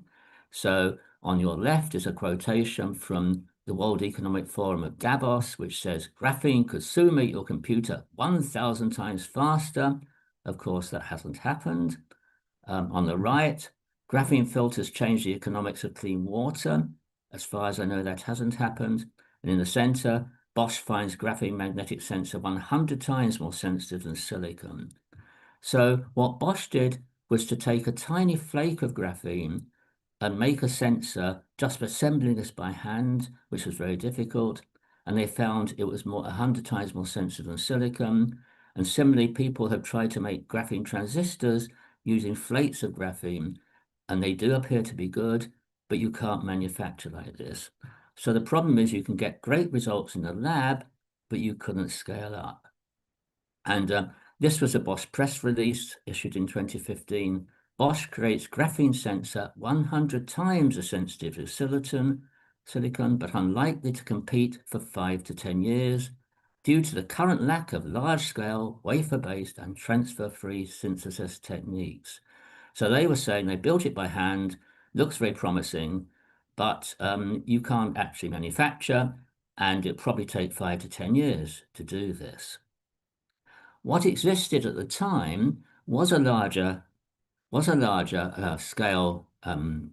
Was a technique for producing larger scale graphene, and that was called CVD, chemical vapor deposition, in which graphene, the gases to produce graphene, were deposited onto copper at a highest temperature, and the copper acted as a catalyst to decompose the gases, and then graphene was formed on the top.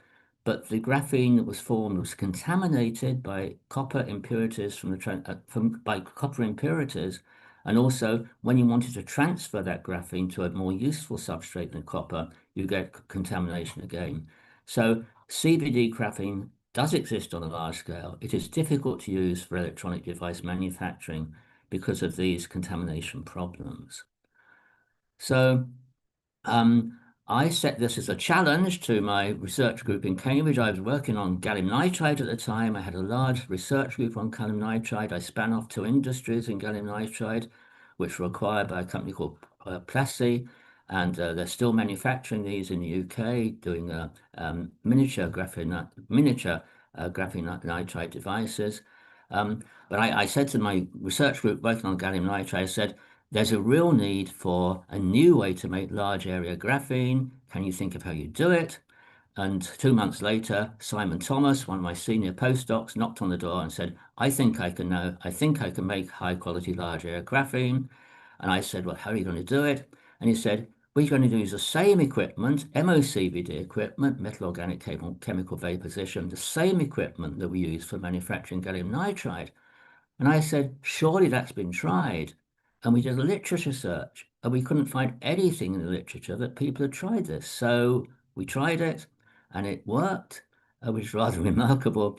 So this was patented in 2015, and we just directly deposited using gases on a substrate using MOCVD. And why MOCVD is better than CVD, why MOCVD works, it is a much more complex equipment than CVD.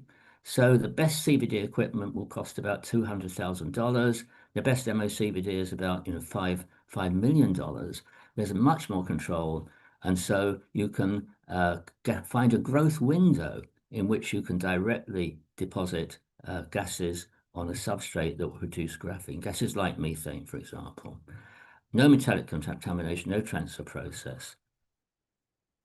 You can dope it as you grow or after growing, and it's promising for next generation Hall sensors. And in my group, we made the first prototype graphene electronic device in the world, which was a Hall sensor, very high sensitivity. And then we set up a company, Paragraph, to exploit this research. So here are a few properties of graphene. The best electrical conductor in the world. Here's some figures. Conductivity, the mobility of graphene, 200,000 centimeters squared per volt second. It's actually now greater than that. The conductivity of silicon is, or the mobility of silicon is much less than that, just 1,400 centimeters squared per volt second. So graphene hugely better than silicon. So it really does promise high-speed electronics. Why is this scientifically? Well, for a very good reason and a unique reason. When electrons conduct electricity, for example, in copper, the electrons move through the copper wire. When they conduct electricity in silicon devices, they move through the silicon devices. But with graphene, the electrons don't move through the graphene. They don't move through the layer of carbon atoms. They move on the surface of the layer of carbon atoms. And so what you have sp3 bonding of carbon atoms, and that produces a plane of carbon atoms. And then there are pz orbitals vertically to this plane, which combine to form pi orbitals. And these electrons move above and below the actual vibrating atoms. And so they're very weakly scattered by them. And so their conductivity is very high. And think of an ice skater. This is an ice skater glides on the surface of ice, moves very fast. If that ice skater tried to go through the ice, it would travel much more slowly. He or she would travel much more slowly. So that's a very simple analogy. So on graphene, the electrons are moving on the surface. And at the time graphene was discovered, it was the only material in the world in which the electrons traveled on the surfaces. So that's why the mobility is extremely high. Let me just speed up a little. What we did was to then manufacture graphene sensors. And what we found was remarkable, that these sensors consumed 1,000 times less power than equivalent silicon sensors. And so we can make a world-leading graphene sensor. So this was a proof of concept that a 2D material, and graphene was the first two-dimensional material, was an ultra-low energy consumption electronic device. And that was a proof of concept for that. Paragraph then made a graphene transistor. It was a field effect transistor for molecular and biosensors. And again, this is a proof of concept that a 2D transistor can be manufactured. So we were surprised by graphene devices. It's the only Hall sensor to work at extremely low temperatures, millikelvin temperatures. That's because in other Hall sensors, semiconductor ones, the electrons are frozen out at low temperatures, the conduction electrons. But graphene, the conduction electrons, survive at low temperatures. It's the only magnetic sensor to work over this large range of magnetic fields, and the power consumption is up to 1,000 times less. It's picowatts. than equivalent Hall sensors. So let me just say also, another factor which is important for AI is the need for faster transistors, because silicon devices are reaching their physical limits and Moore's law is coming to an end. Let me skip through these quite quickly. John Shelf is a leading electrical engineer in America. As transistors reach atomic scale, Moore's law is failing. He says the development of a new transistor will require fundamental breakthroughs in materials. We can no longer, silicon's coming to an end basically in what he can do because of Moore's law, and we're getting to atomic limits of the sizes of the transistors in silicon. AI will require ultra-fast transistors. We must fundamentally research basic research from the start. What he is saying is what we need to do is a lot of basic research, but with an eye to high volume manufacturability. If you do basic research, with even if it's successful, you cannot scale it up, then that's no use to solving this problem. When we do the research, we have to know if you scale it up, then you can solve this problem. So you need basic research with manufacturability at the end. And so what we are hoping to do is to develop ultra-fast, ultra-low energy consumption electronics based on this new class of materials, 2D semiconductors. Graphene was the first, and as we'll see, there are now others. So can we make very fast and very low energy consumption graphene transistors? And the problem is we cannot make graphene transistors which you can switch on and off rapidly. That's because graphene has no band gap. This doesn't matter if you have a molecular sensor of it trying to detect molecules or biological infections. But if you want to use these in computing for data centers, for switchable logic circuits, you have to be able to switch them on and off rapidly. So we must use 2D materials with a band gap, and these now exist. And to make a transistor for computers, you either use different 2D materials, or what we're planning to do is to combine graphene with other 2D materials. So you have a sort of stack of graphene and other 2D materials. And the electrons on all of these will move on the surfaces, so they will move rapidly.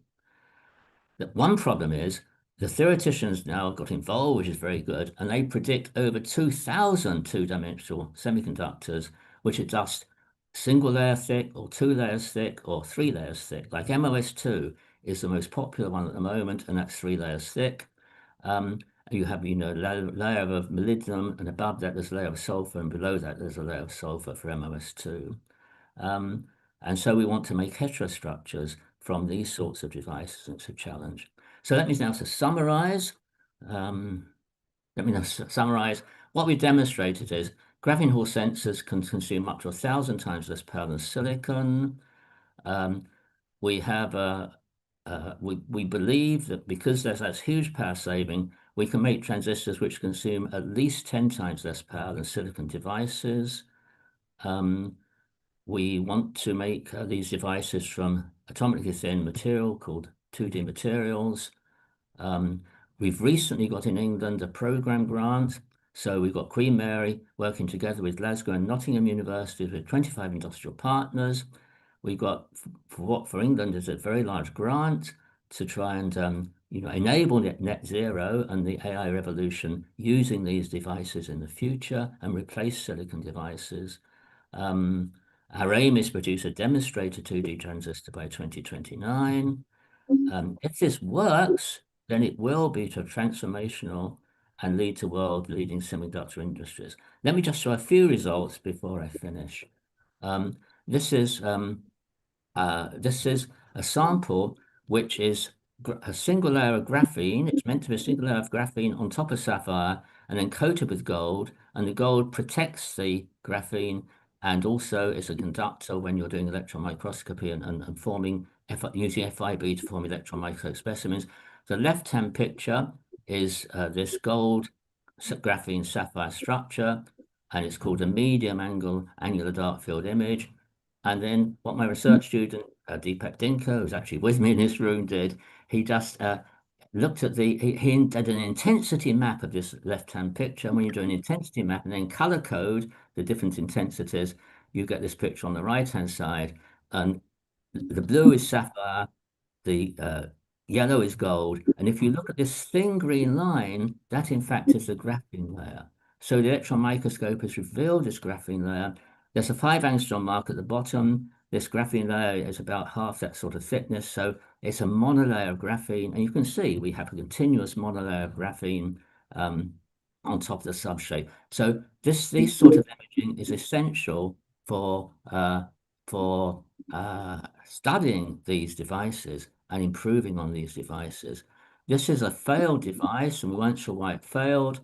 This is a device which has platinum on top of, well, let's start with sapphire. Graphene on top of sapphire, MOO3 on top of the graphene. The MO3 is there to dope the graphene. Alox is there to encapsulate the device, and platinum on top.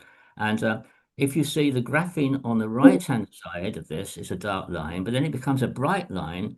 That bright line is because of delamination. So that's a vacuum layer, a vacuum layer, a few angstroms thick, and the device has probably failed because of that delamination. Another possible reason is that the MOO3 layer, which is very thin, is discontinuous. So we've got 2 possible reasons this device failed. And I'm just speeding up. And summary. You can read the summary because I think you need to speed up and come to an end. And if we're successful, you'll be able to charge your mobile phone every week and not every day.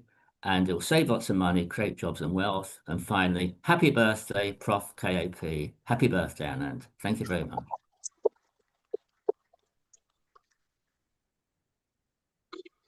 Doc is open for questions. Sorry, that was very rushed, but sorry. Right. No problem. Yes. Yeah, right. Okay.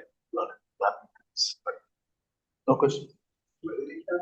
So, Colin, what were some of the other 2D materials with band gap that you were thinking of? Tungsten selenides or sulfides? Or Yes, yeah, no, it's a very good question. We are thinking of particularly indium selenide and gallium selenide. We're also thinking of MOS2. Now, MOS2 is the most popular material at the moment that people are looking at. It's very promising. The problem is its material quality. So the material quality is not yet good enough to make a transistor. And so we are starting work on MOS2 to see if we can improve the quality, because we have learned a lot we've learned a lot by growing graphene by MOCVD. And so the sort of techniques we've used for reducing the defect density in graphene, we want to apply those techniques to see if we can do better than other people in growing MOS2. But there's a lot of materials to choose from, and it may turn out that, out there in one of these 2,000 theoretical materials, which are 2-dimensional, that something better than these exists. But this is what we're starting on. And I believe someone's going to solve this problem. We hope it's us, but if it's not us, someone else is going to do it. So it's a big challenge and a very exciting challenge. Thank you. Yeah. Thank you, Professor. Please for the talk. And we'll move on to the next speaker, Professor K.A.Padmanabhan. Patricia has a question. Yeah. Okay. Okay. Okay. The next speaker is Professor K.A.Padmanabhan from Rice Polytechnic Institute, USA. He's going to talk on molecularly tailored nanomaterials and interfaces for assessing unprecedented properties and response. Professor K.A.Padmanabhan. So, good morning. Well, actually, good evening and good afternoon and good morning, depending on which part of the world you are all joining from. It's a great pleasure and honor and privilege to be a part of this birthday celebration of a scientific colossus from India, Professor K.A.Padmanabhan, or we used to call him Cap, from the time I got into IIT. Even though he refers to himself as Anand now when he speaks, I can't call him anything but Professor Cap or Cap. So thank you for including me. I see many friends here from around the world. Horst Khan, of course, IIT Madras, my alma mater. I see Satyam Suhas from IISc, Professor Vijay Vasudevan, whom I worked with. It's very interesting, actually. My research birth kind of took place in Professor Cap's lab with the Schenck treble. That was the first ever machine that I got exposed to, and that was my really, that's where I started my research. That's where I understood something about activation energies and how grain boundary sliding would work, how that connected with diffusion. For really a green undergraduate who really had no clue about what was going on in materials and metallurgy, this is all very fascinating stuff. I remember it was world-class, AC lab, and I perhaps was one of the first undergraduates to work in this lab. And in fact, I do regret that I did not publish that. That was very publishable work. We had actually figured out we had done the aluminum lithium alloys, and we had figured out the activation energy for the superplastic deformation, along with Professor Subhranshu Bhattacharya. So it is at that place that I kind of developed a fascination for mechanical metallurgy, which otherwise was kind of boring, I thought. But then it just opened up a completely new world. I started my fascination with fracture mechanics started over there. I'm saying all this because I will share some stuff with you that's ongoing in my current research portfolio, which is to do with nanoscale deformation and separation of plasticity and bond breaking and so on. And I never thought I would be a theoretician. I used to remember Professor Padmanabhan sitting in his office in late hours. Everybody would come and go, but he'd always be there poring over, striking equations. And I was always used to wonder, like, what is so much to model or right? What does mathematics to do with metal forming? But I think I know a little bit better now than I was as an undergraduate. So he was truly an inspiration and continues to be an inspiration. I don't have the beautiful slides that Horst Hahn made, showing meetings with CAP and various places in Germany. I must say I had the privilege of reconnecting with Professor Cap many, many times in India, when he was in Hyderabad, when, even actually just meeting up for coffee and dinner when I was in Chennai. And of course, in Germany, I remember we met in Wiesbaden, and we also met in Rhodos in 2012. And we have kept in touch. And I consider this to be a true privilege to be associated with not only a true scientist, who's working in the field of very applied metallurgy, I must say, but also is a visionary leader of technologists and as an advisor for many governments and so on. Okay, so after Professor Padmanabhan's lab, I actually worked with Professor Vijay Vasudevan, in fact, who is also here, who will be speaking next. After working on intermetallics in his group, I went on to do many other things, which I'm going to focus on today in my talk. So I just want you to confirm with because I can't see you now. So if you can confirm, if you can see my slides, or you can't. Yeah, You can't see. Okay, all right. Let me just 1 second. Let's see.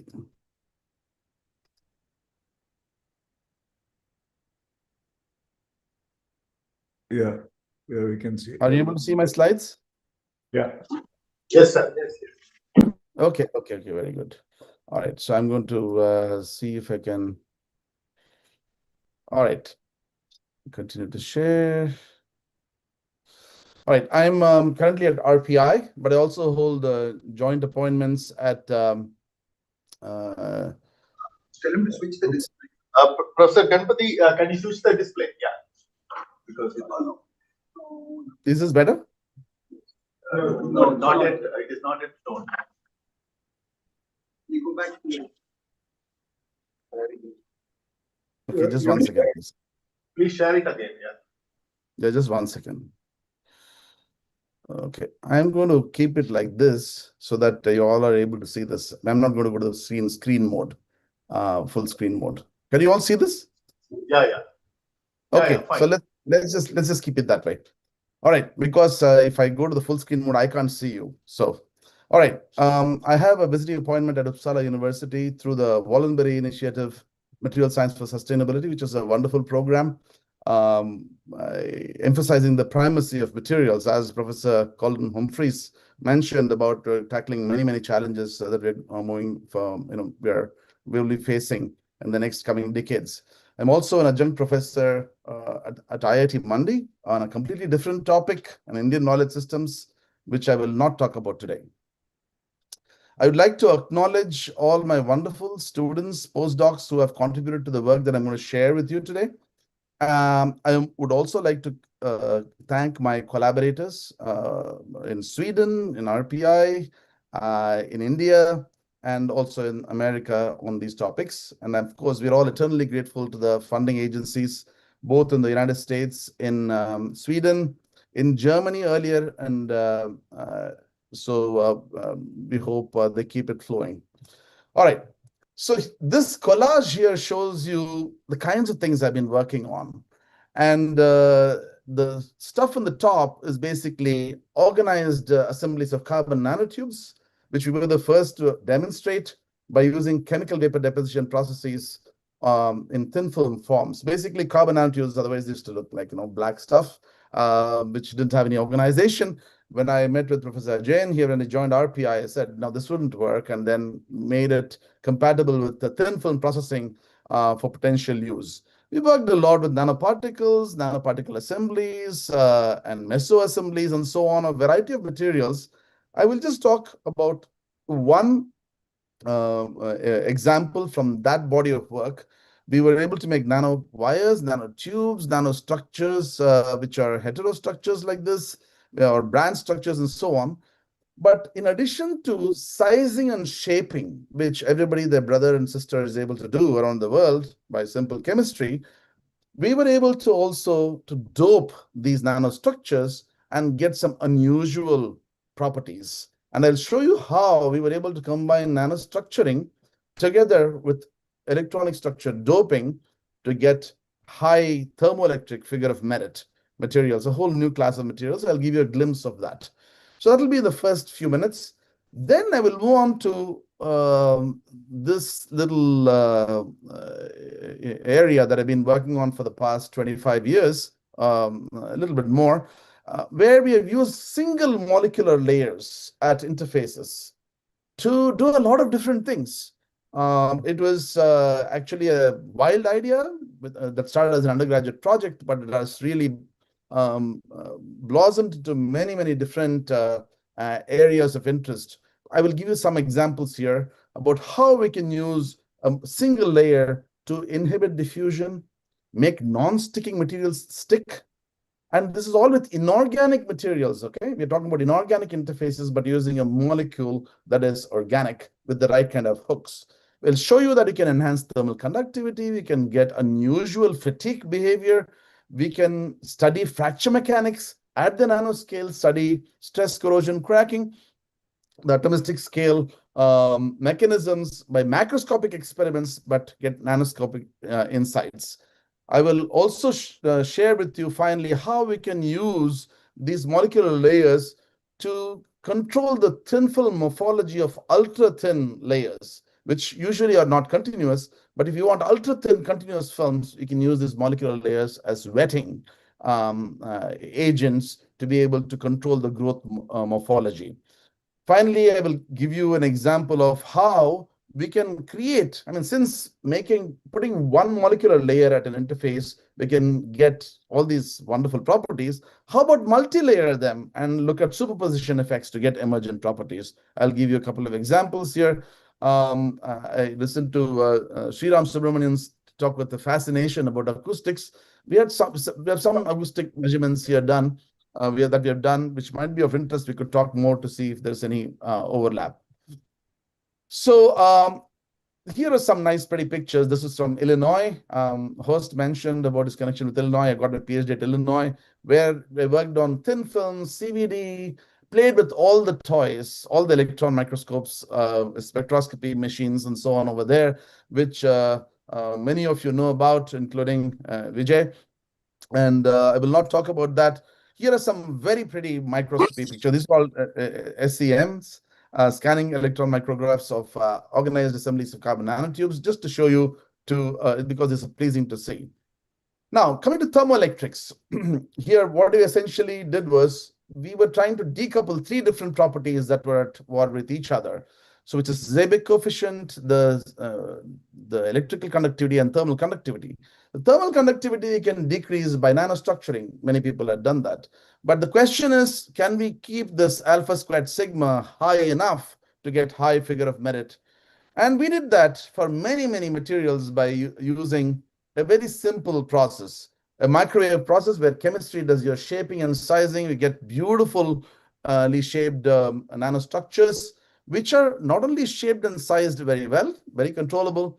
We can, but these are also doped by this sulfur. This is actually isovalent doping, and this was serendipitous originally, and then we moved on to controlling it by various different means.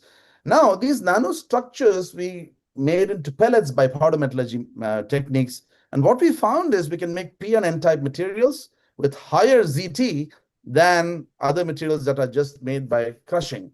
So we scaled this up to ton scale manufacturing. ThermoAura was our startup company over here. And just want to show here that this is not a one-trick pony. This method of nanostructuring and doping together can give you 250% enhancements of ZT, works for many materials and includes oxides that work at high temperatures as well. And this is a quick picture of our company that started it's about 15 years ago. We have exited since with some IP. And this is an example where the work is currently continuing to make flexible devices to harvest electricity from waste heat. Now, what are the mechanisms by which this doping works? This isovalent doping that plays with the defect chemistry. Essentially, let's take the example of antimony telluride, and you can see in an ideal world, antimony and tellurium sit in where they should sit. But thankfully, we live in a non-ideal world, which means there are anti-site defects that are produced, which make more number of holes than you would like. These holy materials are good for electrical conductivity, but bad for Seebeck. When you add sulfur, that anti-site defect formation is suppressed, and you basically get less holy material, which is more good for alpha. And that is shown, this anti-site occupancy is suppressed by sulfur occupying the tellurium-60 sites, and that correlates with the alpha, which is the Seebeck coefficient. Now, it doesn't actually work with each site being suppressed by one sulfur. It actually changes the entire energetics, so it's an exponential effect. That's why it's a doping effect. Let me give you one more example. Normally, the conductivity, when it goes up, Seebeck coefficient goes down. And this is a problem for thermoelectrics. We want to actually have both of them as high as possible. And here is a situation where we are able to obtain that. Here is bismuth telluride selenide, where it's a single nanostructure. We measured alpha goes up, so the sigma goes up, and alpha also goes up. When you do Boltzmann transport modeling, you find that the density of states effective mass is actually changed when you add the sulfur. So we are making subtle changes. Sorry, I'm not able to see slides. Oh, you're not able to see the slides? Okay. Sorry. Oh, sorry. Oops. Was it from the very beginning that you could see the slides? Yeah, I thought I was the only one, but. Are you able to see this now? Yeah, now we're able to. Yeah. Okay. So you missed all the earlier slides, huh?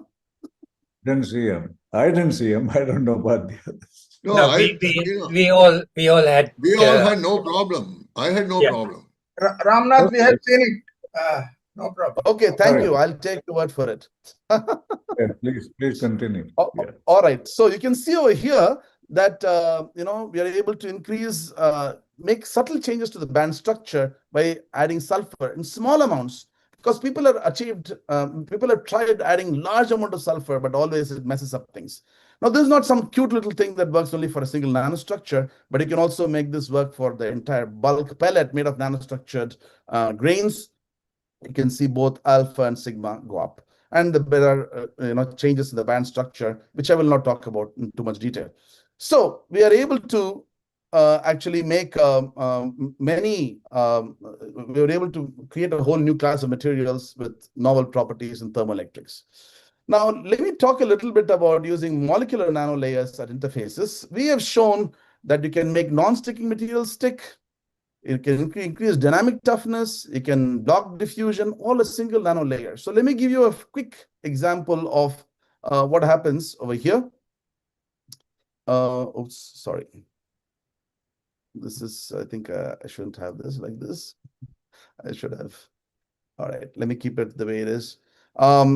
We can increase the thermal transport, electrical transport, and many other things. So let me just show you the mechanical properties here. If I put a single molecular layer between copper and silica, which has very poor adhesion, and I measure this fracture energy quantitatively by 4-point bend test, it's a macroscopic test, but from the plateau, I can measure the fracture energy. I can triple the fracture energy, which is tremendous, and it makes it basically makes these two non-sticking materials stick very well. Now, from fracture surface spectroscopy, we know where exactly bonds break. In this particular case, the SiO-Si bonds break instead of the copper-sulfur bonds, and the SiO-Si bonds actually are quite strong, but they're water susceptible. Hence, you get a temperature-dependent, toughening behavior. You can see the fracture energy actually going down when you anneal, but then it keeps going up above 300 degrees centigrade. In fact, above 500 degrees centigrade, what you see is the molecularly tailored interface is not even the weakest interface. So something real magic-like process is going on.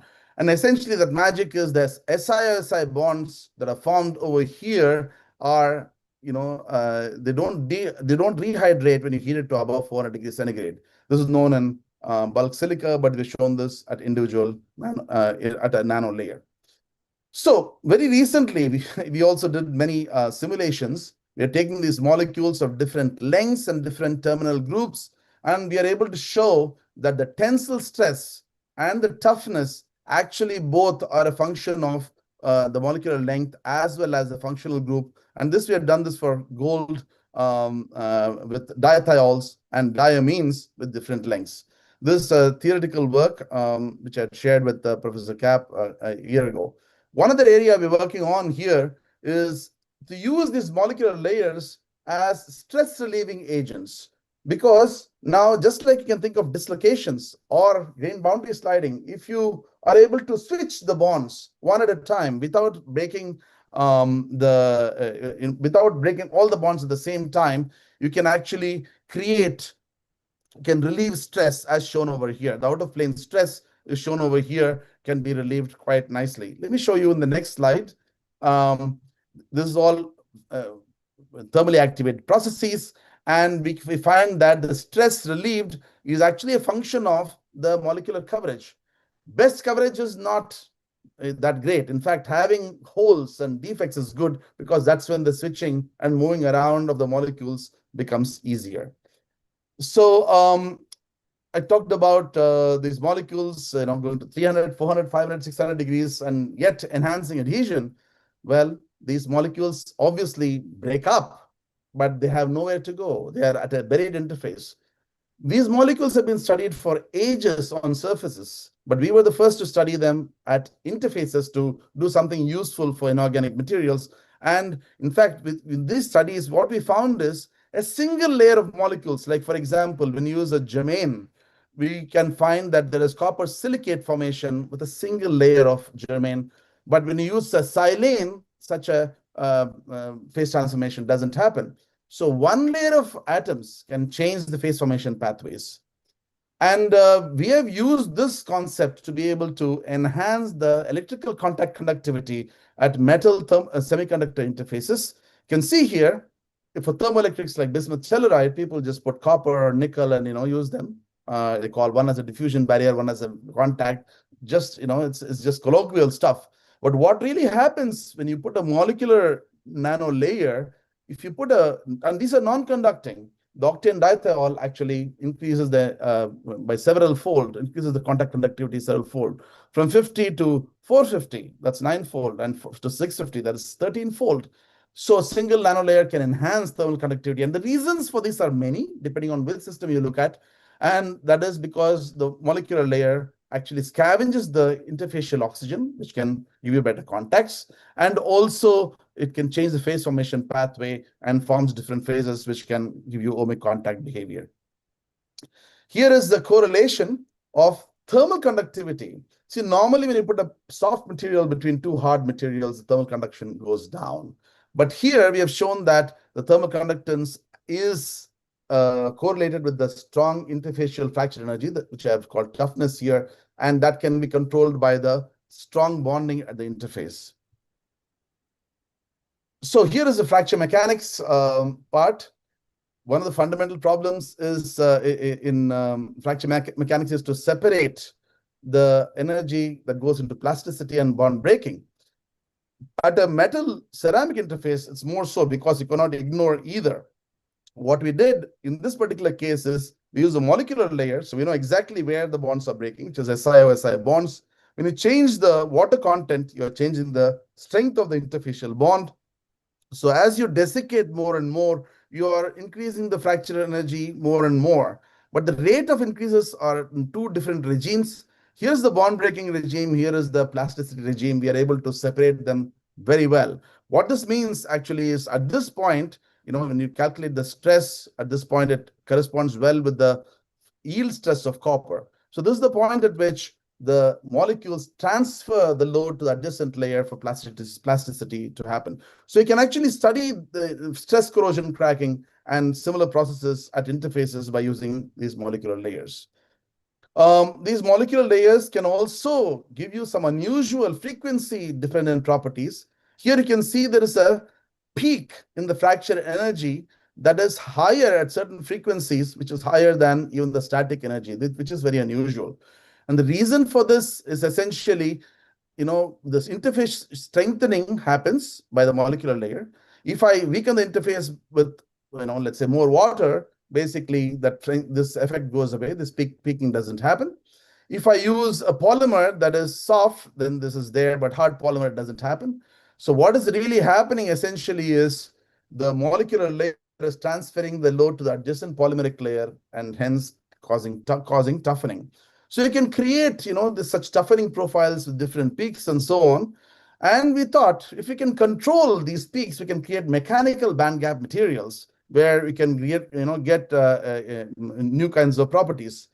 And in fact, our simulations showed that we do indeed get these viscoelastic band gaps when we create multi-layers of these gold and molecular layers. And in order to study that, we actually made these multi-layer structures, which gave us many, many new insights. In fact, we found that a molecular layer changes the phase formation of this titania. It suppresses nanoparticle anatase formation.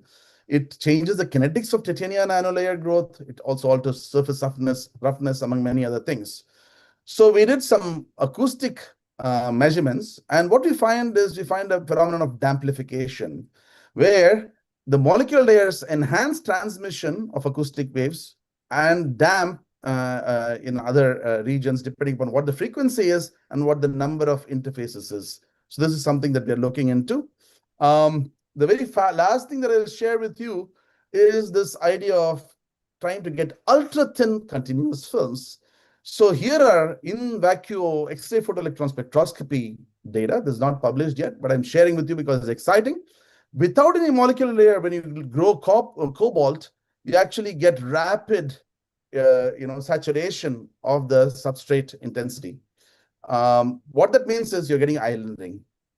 So when we put a molecular layer that is mercaptan or amine terminated, you basically get rapid drop in the substrate intensity, which means there's rapid coverage of the cobalt layer. So there's wetting.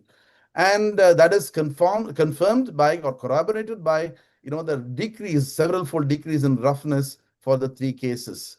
So these molecular layers can be used to actually wet overlayers of inorganic materials during early stages of thin film growth for ultra-thin film formation for contacting and packaging applications. So here, what I'm going to do is, well, this is the last part, which I won't talk about. This is a new area where we're looking into the effects of music on various cognitive and other aspects. And this is a program that has started in IIT Mandi, which I thought I'll share with you.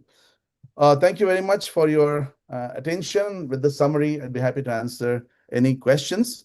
But congratulations, Professor Padmanabhan, for 80 years of very fruitful and inspirational scientific leadership and mentoring for people like me. And I'm sure there are many others who are not present today that have been inspired by your path-breaking direction. Thank you. Is there any questions from the audience?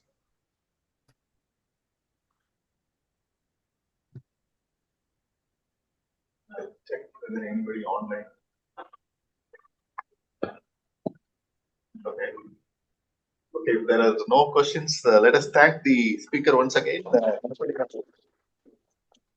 We'll move on to the last speaker of this session, Professor Vijay Vasudevan from University of North Texas.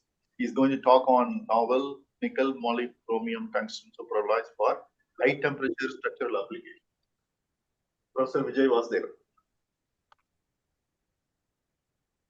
Okay, so I'm going to share my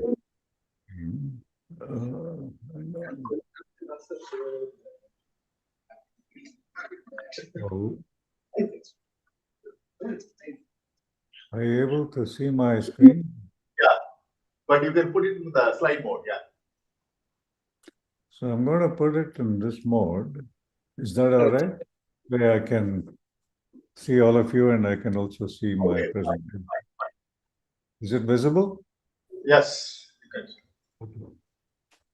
Thank you. I'm not doing this in the full presentation mode because then I'm not able to see the rest of you, and so sometimes I get lost. At the outset, I really, this is quite an honor and privilege for me to be part of the symposium, especially in celebration of Professor Padmanabhan's 80th birthday. Now, I did not have the good fortune of actually having done any work with Professor Padmanabhan, even though I've known of him and his work almost all my professional life. He is, of course, a legend, amongst one of the world's foremost physical mechanical metallurgists. And, his fame is, of course, has spread far and wide. And I, even though I didn't have a chance to know him, I came to know him only a few years ago through Ramnath. And I was at the University of Cincinnati for a long time, for many years, before I came to the University of North Texas. I came here as a department chair, and then my term was done, and I'm happily doing things that I like doing, like good old metallurgy. So, I started my career in metallurgy, and I'm still doing metallurgy. But I'm immensely thankful to Professor Padmanabhan for all his tremendous insights into superplasticity, especially, but also creep and nanostructured materials. So I really want to wish you the very, very best, and it's quite an honor for me to be part of this august group. So I'm going to talk about some work that we've been doing on some nickel-based alloys, more specifically this nickel moly chromium tungsten system. Actually, my life is coming to a full circle, I feel, because I'm back working on things that I used to work on when I was doing my PhD. So my authors here, co-authors here are Naveen. Naveen was a postdoc with me for a few years. He is now back at Baba Atomic Research Center. Sonali is one of my PhD students. She is finishing up. Vishal was a postdoc in our group, and he just joined Apple in India, in Bangalore. G is a research associate who worked with me. He is at Virginia Tech. Andres and Babu Viswanathan are at Ohio State, helped with some of the high resolution microscopy, which I'm going to share today. And Matt Steiner is a colleague in Cincinnati, and Steve Zinkel, Ravi Muralidharan, they all co-PIs on this project, which was really for developing some new kinds of high temperature superalloys for molten salt fast reactor kind of nuclear applications. And this work was supported by the Nuclear Energy University program. So with that, I'm just giving you a little PR up ahead just to tell you that some of the work that we've done has led to some phenomenal high temperature properties for some of these new kinds of nickel alloys, which are really based on the nickel mol chrome system. Haynes 244, as I'll talk about, is a low thermal expansion, high temperature alloy, which is one of the candidates. But some of the alloys we've developed have almost twice the strength at elevated temperatures. Okay, with that, so what is the big interest in molten chloride and molten fluoride? So basically, these are excellent heat transfer fluids, and they can be, there's a lot of work going on in the concentrated solar power plants, where mostly the salts that are used tend to be nitrates, although they're slowly moving to things like chlorides. In fact, in China, I think they've already built some molten chloride experimental reactors. The chlorides and fluorides can operate at much higher temperatures. So which means that, with concentrated solar power, you can heat up the salts to much higher temperatures and the efficiencies can be much higher. So apart from concentrated solar, there's, of course, the nuclear fast reactors, where these molten salts will be combined with the radioactive fuel in order to create the heat from the neutrons, and then a heat exchanger system that will then convert it to steam. And then the steam turbines will will then be essentially converted to electricity. So one of the challenges with molten chlorides and fluorides is, especially in the nuclear scenario, is that you're operating at much higher temperatures, and there is also radiation damage. So the materials demands are really very stringent, apart from the resistance, corrosion, which is one of the main issues. The other is having the high temperature thermomechanical properties, and as well as the radiation resistance. So there has been a lot of work going on all over the world, in fact, and some of the standard alloys that have been studied are things like stainless steels and some nickel alloys. But it turns out that amongst all of these materials, the best corrosion resistance comes from some of the nickel-based alloys, more specifically the nickel moly chrome system. So here is, I'll just walk you through this rather busy slide, just to show you that this Hastelloy N, the very first alloy in this row, has about 7% chromium, about 13% molybdenum. So it's basically a nickel molybdenum chromium alloy, which was developed back in the mid-60s as part of the molten salt reactor experiment at the Oak Ridge National Lab. It has excellent resistance to fluoride salts and also to chloride salts to some extent, till about 600 degrees Celsius or so. but some of the modern designs are calling for operating conditions which are in the range of 750 to 950 C.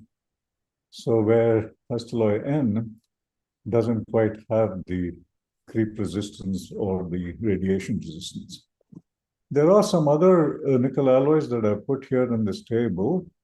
The Hastelloys typically are corrosion-resistant kind of alloys, where the Haynes alloys are high-temperature alloys. So you can see here some of the other alloys like C276, C22. These are all nickel moly chrome, but they have varying levels of tungsten.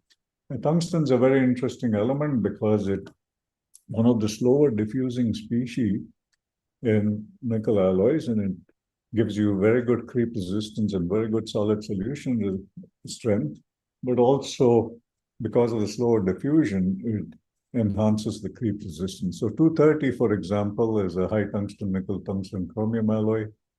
214 is an interesting one. It's got mainly aluminum. The aluminum tends to form a nice stable alumina layer, and it's also very produces gamma prime precipitates, which are quite stable.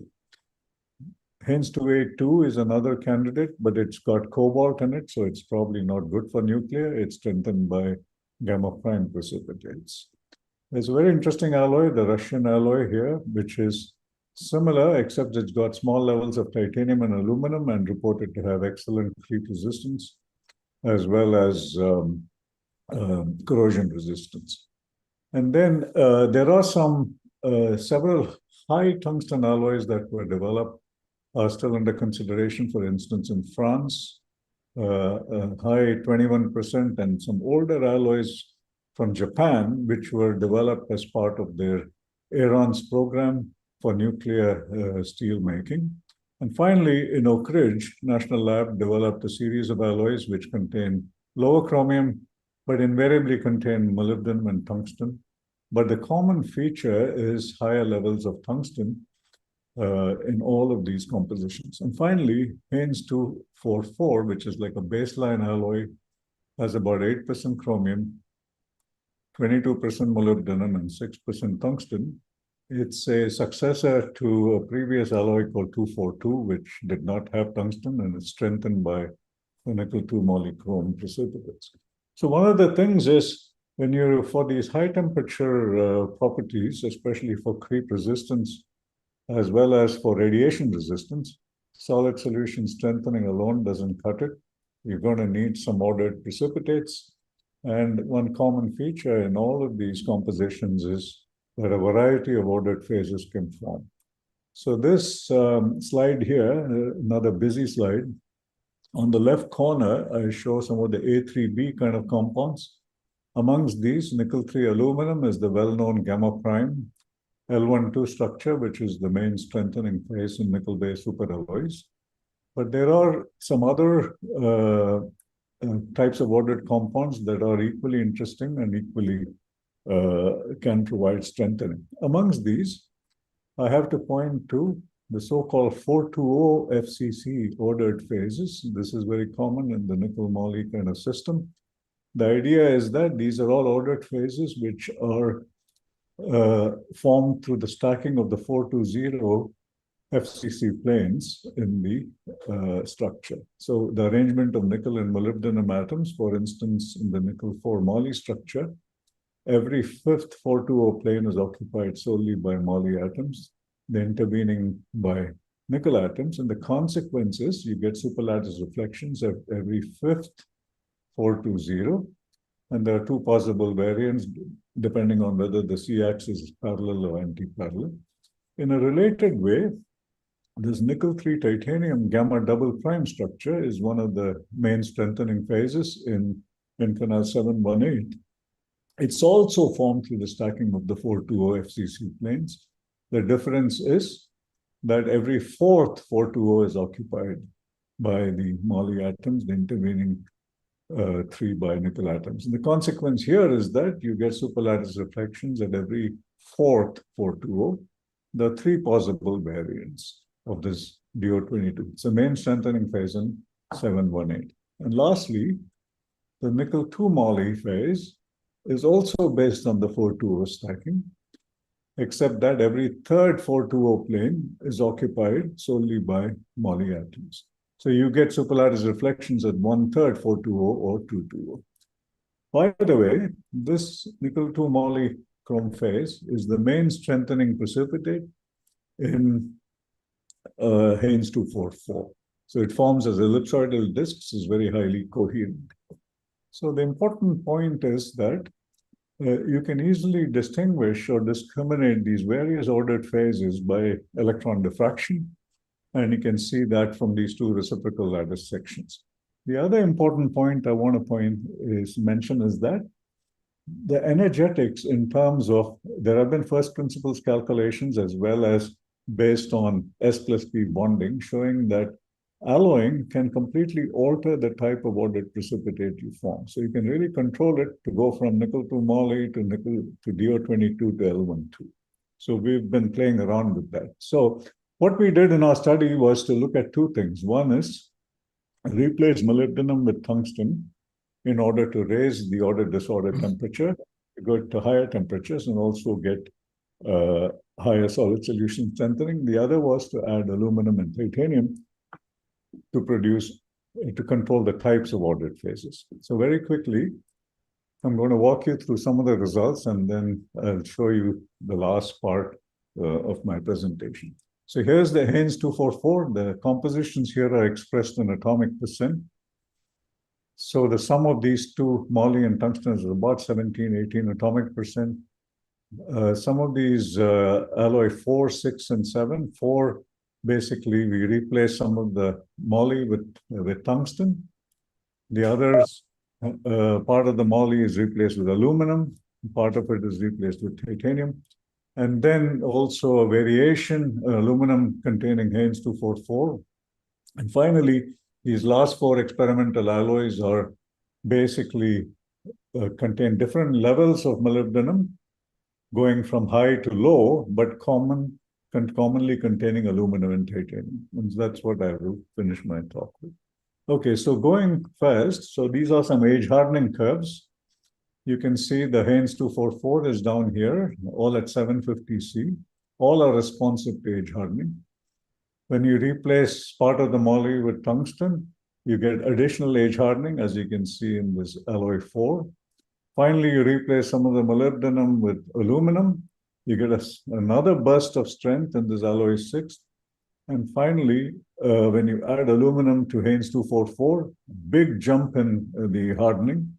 And lastly, when you add titanium, you get enormous hardening all the way up to 900 HV. So you can really control by changing by adding different alloying elements, you can get substantially altered strengthening levels.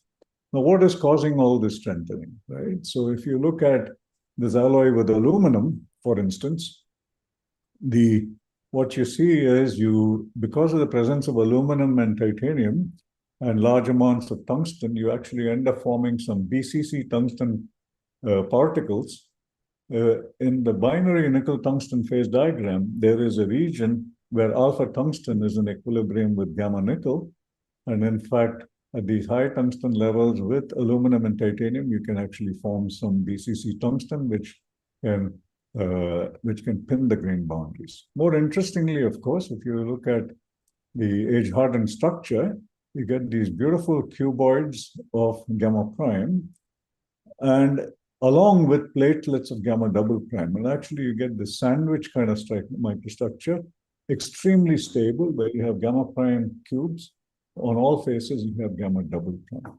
And in fact, what we did was some correlative electron microscopy. This is a fibbed atom probe needle showing an area which contains both the gamma double prime and the gamma prime. And you can see very clearly that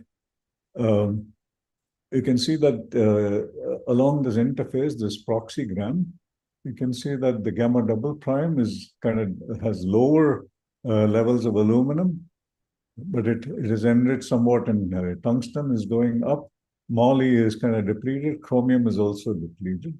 On the other hand, the gamma prime, as you can see, is enriched in aluminum.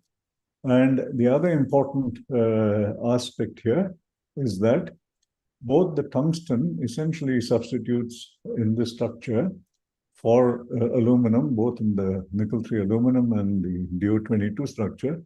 The other important data here is this pink curve, which is the S+P electron concentration. Typically for DO22 structure, it ranges from about 2.5 to 2.6. But for L12 structures, it gets up to about 2.75. And you can see that that is correlated very nicely with the electronic structure in terms of how elements stabilize different ordered phases. Here is another very beautiful example of a sandwich structure. We have gamma prime along two gamma primes adjacent right next to each other with a layer of gamma double prime in between. Extremely stable. This is a ultra high resolution micrograph showing both the L12 structure and the D022 structure, and it's clear here. And this is atomic scale STEM EDS mapping showing the layering, the alternating layers of nickel and aluminum and tungsten. The aluminum and tungsten essentially occupy the same site, but in the DO22 structure, there is the tungsten that is stabilizing the DO22 structure. Likewise, when you add titanium also, and there's very good correlation here between the atomic scale layering and the effect of the different elements on stabilizing gamma double prime versus gamma prime. Interestingly, when you add titanium, you get enormous strengthening, as I showed you earlier. Here, instead, the titanium stabilized the gamma double prime structure, and you get this beautiful interpenetrating variant with their C-axes at 90 degrees to each other in layer after layer, giving you tremendous strengthening. So by controlling the amounts of aluminum and titanium, you can really change the nature of the ordered phases. So now let me quickly walk you through the last part of my presentation.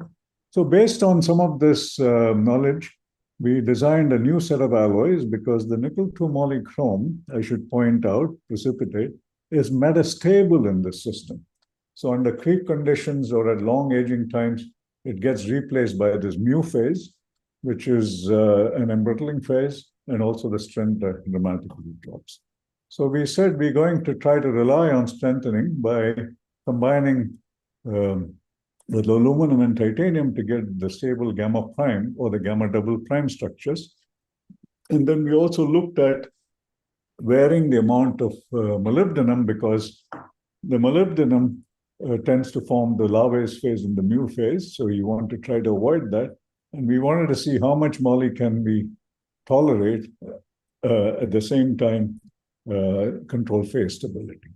So, so in this part of the lecture, I just wanted to focus a little bit on the moly effect. So 6 to 7 weight% tungsten is what you have in Haynes 244, which has very low levels of aluminum. So we are going to add in this group, varying moly from about 6 to 18, but keeping the aluminum and the titanium fixed. So if you look at the, so basically these were big cast bars, which were then solutionized, and then they were hot rolled, 1100 C, and then they were aged at 750 C for various times up to 400 hours. And then we did a whole bunch of characterization with hardness, diffraction, STEM, atom probe, and this profilometry-based indentation plastometry. I'll talk momentarily a little bit about that. Very rapid technique, hot hardness technique, but you can, it does inverse finite element analysis to get stress strain curves, and you can derive properties, as well as some uniaxial tensile properties. So first point is the aluminum and titanium levels were fixed so that you could have about 50 to 55 volume% gamma prime precipitates in the microstructure. And you can see here essentially with varying moly is that when you get to higher moly contents, about 18% here, you tend to form a little bit of this BCC high temperature alpha tungsten that I mentioned earlier, and some of the mu and sigma. So some of these TCP kind of phases form at higher moly, but as you go to lower molybdenum contents, these tend to diminish quite a bit. So the Molly effect is essentially you get more of the sigma and mu, but still get the common gamma prime precipitates. The other very interesting Molly effect is this shows you the basic microstructure of the hot rolling. You can see that in the 18% Molly alloy, you have the grain size is very fine, and you'll see momentarily why that is so. And the other cases, the grain size is in the lower Molly ones tends to be a little around 100 to 150. But the main difference is you tend to have mu and sigma and this BCC phase at higher molybdenum contents, but they tend to diminish as you get to lower molybdenum contents. So you can see in the Astral microstructure in the 18% tungsten Molly alloy, extremely refined grain size. And part of the reason is the presence of these BCC alpha tungsten Molly rich precipitates, which tend to pin the grain boundaries and refine the grain size substantially. So you're getting enormous strengthening also from the refined grain size in the higher Molly. Again, all these alloys are extremely responsive to age hardening. You can see the Haynes 244 is shown here, but the UNT1 with the higher Molly has very high, the peak hardness is almost like 550 or so. As you go from 18 to 12, it goes down a little bit.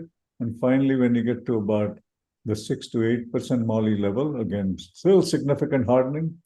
So if you go by the thumb rule that typically yield strength is about 3 times the hardness in HV, these you can already see they're going to be ranging anywhere from 1.2 to at least 1.6 GPa in strength. And in fact, it does turn out that way.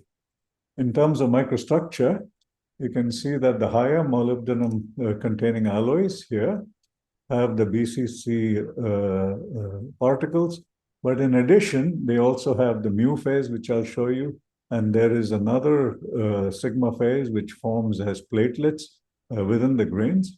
That happens at both the 18 and 12% level. But as you go to lower molybdenum contents, you can see that these second phase intermetallics are kind of going away, and you are having a much cleaner microstructure. And in fact, if you look at higher magnification, very high resolution scanning electron micrographs, what you see are these dark particles are actually the gamma prime, the L12 structure in all cases. But you can see that in the higher molybdenum content alloy, you also have the sigma phase, you have the mu phase, and you have cuboids of the gamma prime precipitates. But as you go to the lower Molly alloys, the gamma prime becomes more spheroidal. And in fact, measurements indicate that the misfit parameter between the gamma prime and the gamma phase decreases almost zero at these lower molybdenum contents. And whereas at the higher molybdenum contents, because the Molly tends to move into the matrix, increasing its lattice parameter, so the lattice mismatch actually goes up and the precipitate shape changes. But nevertheless, stability is better as you get to lower molybdenum contents. Again, complexity of microstructure. In the higher molybdenum content alloy, you have the BCC particles, you have the sigma, you have the mu, and of course, the very fine gamma prime microstructure within the grains. At the lower Molly content alloys, principally the microstructure is gamma prime precipitates, and they're extremely stable. Their particle sizes are much lower. So in terms of mechanical properties, the last couple of slides, and I will finish here. We use this method. Again, today there is enormous connection with Cambridge. In fact, this company called Plastometrics is based in Cambridge, UK. So we bought this machine from them. It uses a silicon nitride indenter, and we can do tests all the way up to 800 C.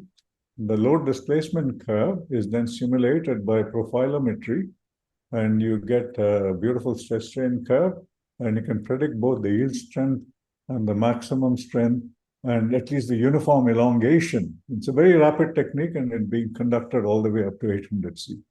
The right-hand chart here shows a comparison of the properties measured using this indentation method and measured by uniaxial tensile tests. So this is at room temperature as a function of aging time, at both room temperature and at 750 C. What you see is that the measurements made by the indentation technique and the tensile test are within about 5 to 10%. So very powerful technique, generally good predictor for yield strength, ductility, and the uniform elongation. Here are some tensile properties. This is the tensile tests are only for this high molybdenum alloy.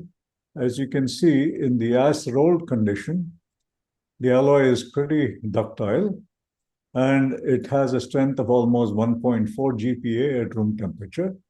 After aging for about 100 hours, there is a decrease in ductility to about 10% or so, but the strength is still relatively high. As you go to higher temperature tests, this is at 650 C, relatively high strength is maintained all the way up to 750. The strength is almost like 1.2 GPa, and this is at 850, still extremely high. The chart here on the right compares the yield strength as determined by both the tensile and pip tests relative to Haynes 244, which is down here. You can see that this UNT1 has a strength of almost 1.5 GPa at room temperature and goes down to about 1.2 at 750 C. Correspondingly, that's almost double the strength of Haynes 244. And interestingly, even these lower molybdenum alloys that contain lower, they still retain extremely high strengths, almost 1000 at room temperature and about 800, 900 at 750 C.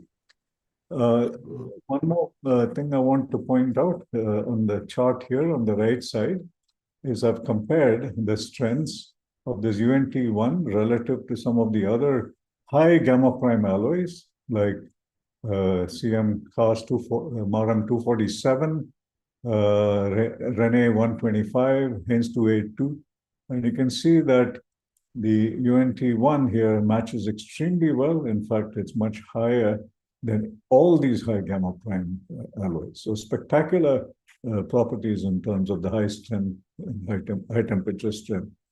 The other point is that they are still relatively ductile. So high strength combined with high ductility at both room and elevated temperatures. So again, let me finish up here by summarizing that the alloys that have been developed through this computational design approach, especially carefully controlling the composition to get the kind of ordered phases that you want, you can have tremendous improvement in strength, both at room temperature. Here, this is comparing at 750 C against benchmark Haynes 244 and Rene 125, much higher strengths compared with a lot of other gamma prime superalloys. Again, you can control the tuning level by controlling the amount of molybdenum. You can go from very high strengths, but there is a more microstructure instability. At lower molybdenum content, you can get very stable microstructures. So from the standpoint of long-term stability, these may be more suitable. So with that, I will conclude my talk and say that with careful using combination of computational thermodynamics and design, you can design new kinds of alloys with exceptional strength and exceptional high temperature properties. And right now we are in the process of doing long-term creep, looking at molten salt corrosion as well as the radiation behavior. Some of the early radiation work we've done shows that these gamma prime precipitates are extremely stable, both in terms of volume fraction and size. So with that, I'll conclude my presentation. I hope Professor Padmanabhan, at least I'm ending with some things on mechanical behavior, on good old metallurgy, and that continues to excite us. And I wish you the very, very best. And I hope you continue to keep up you know, the good work that is still going on. So with that, thank you. Thanks to all of you for listening to me, and it's really been an honor and a privilege for me. Thank you.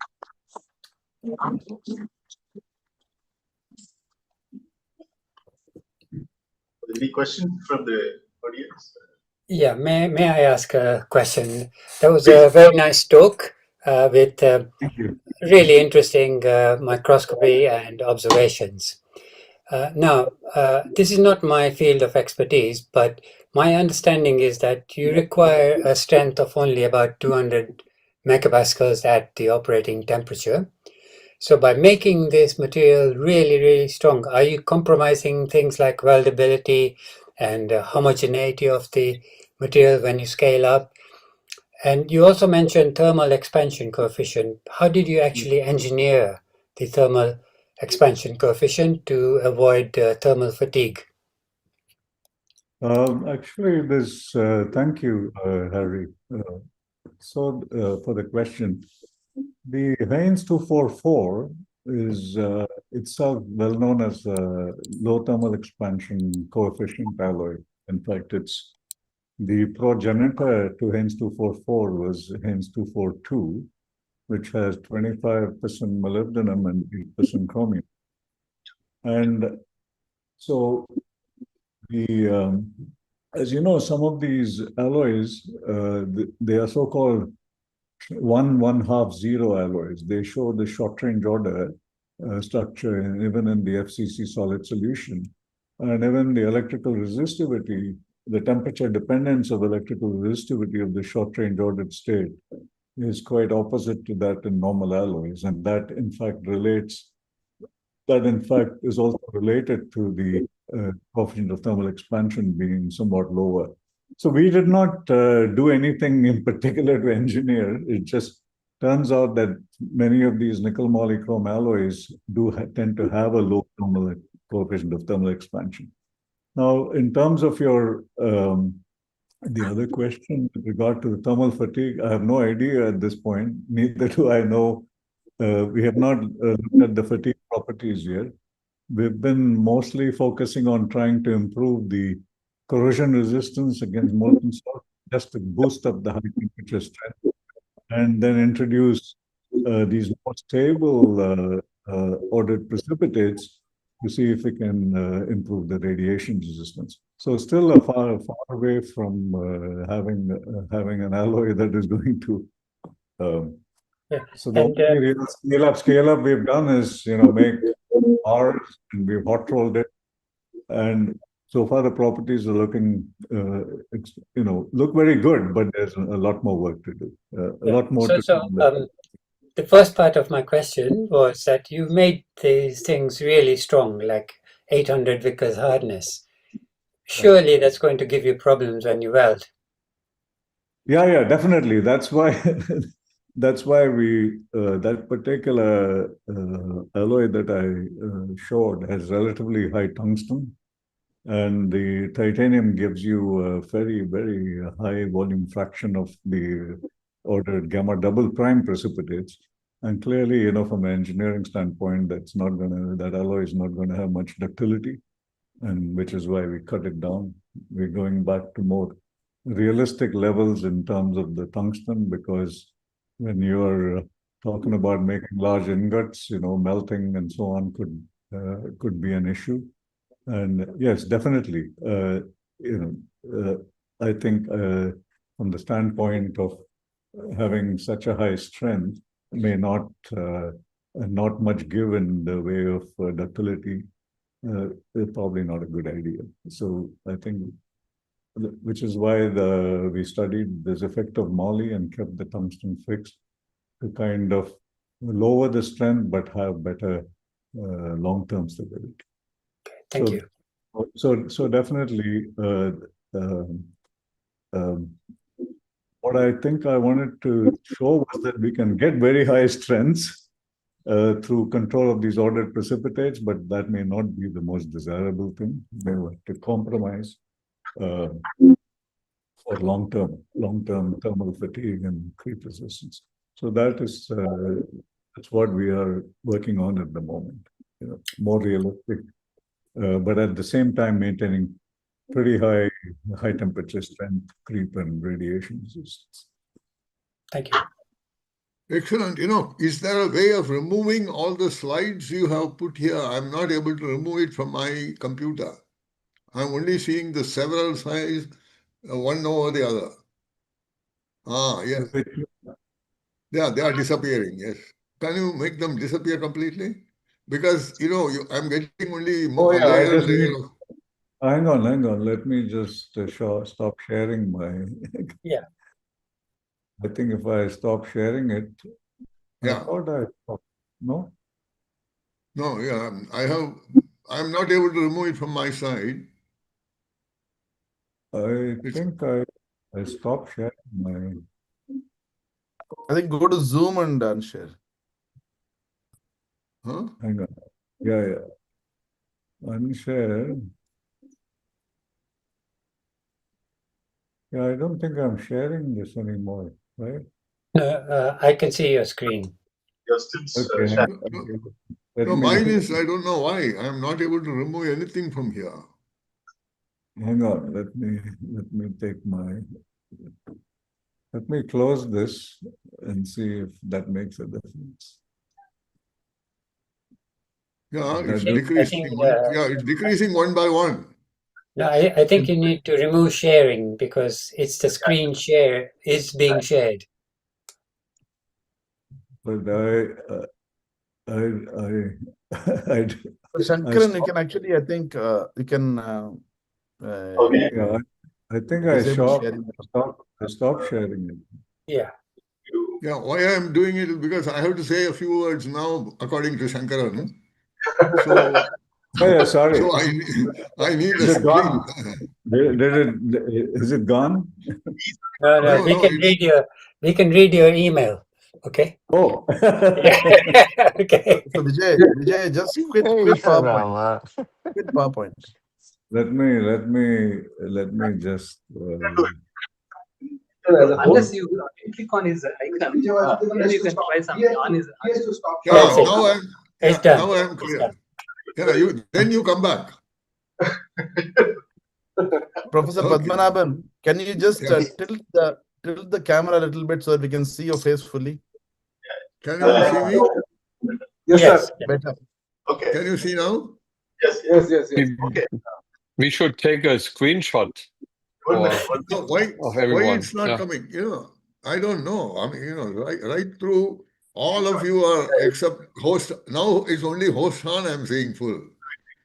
No, but you No. have to go. You have Yeah, in different this, what do options I up do? there. Let me There is thank all. something. Yeah, let me thank all the speakers of the session and very nicely sticking to the time and at the same time gave a wonderful lectures. And now I request Professor Padmanabhan to say a few words before we allow the audience to talk about their reminiscence with Professor Padmanabhan. Thank you, Shankaran. I don't know what to say. I didn't think that the department soon after the launch of the chair in my name will also hold a symposium. So I thank the departmental colleagues and Sharma and Shankaran. Of course, there is a parochial reason for their support to me because both of them got their PhD with me as their supervisors. And also, incidentally, these two gentlemen worked on fatigue, about which none of the people talked about, because apart from superplasticity, sheet metal forming, materials processing of different kind, nanomaterials, low cycle fatigue is an area where I dabbled with. So therefore, these two are special in the sense that they did that. Yeah, there are two, and then there are others like Ganesh Sundararaman and others who worked in this area.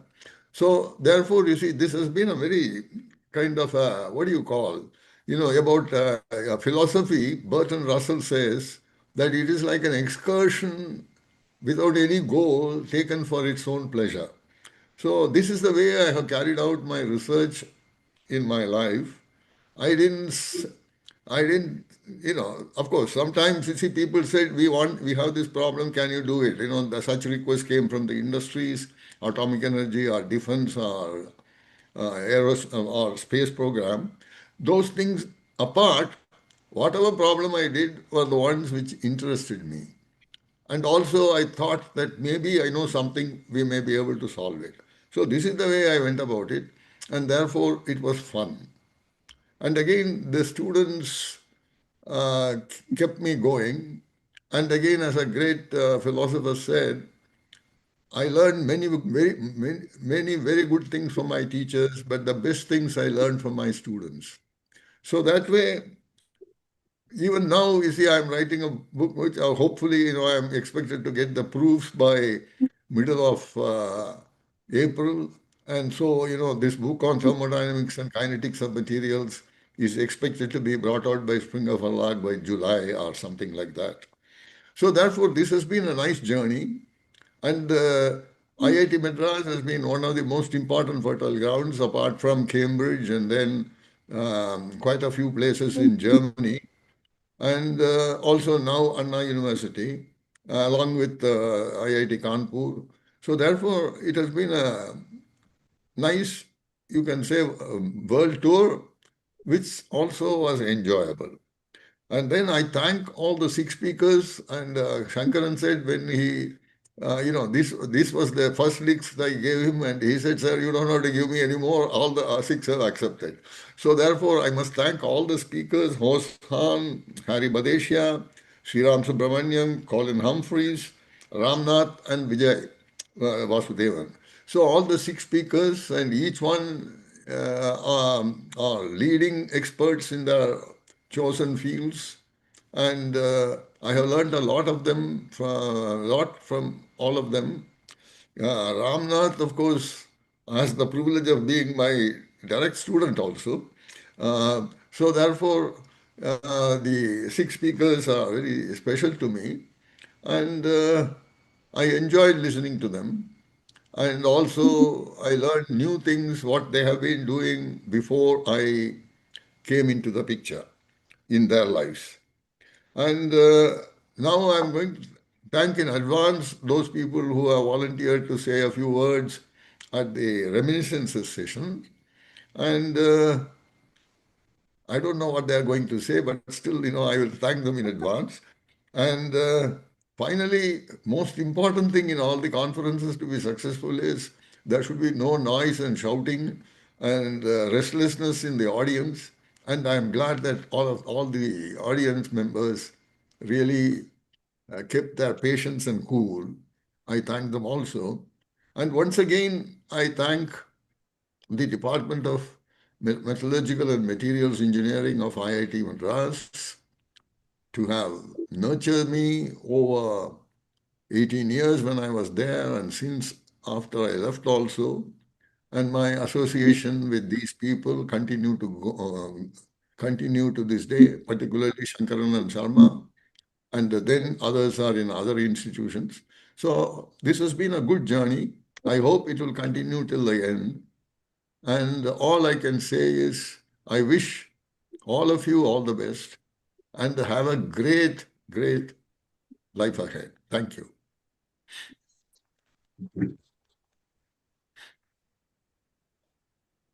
Now I request, from the audience, anyone to volunteer to speak. Dharma, may I? Yeah, so Subbu. I hope Professor Padmanabhan, you're able to hear me. This is Subbu. Of course, I'm able to see you also, and you seem to have you have cropped your hair so close.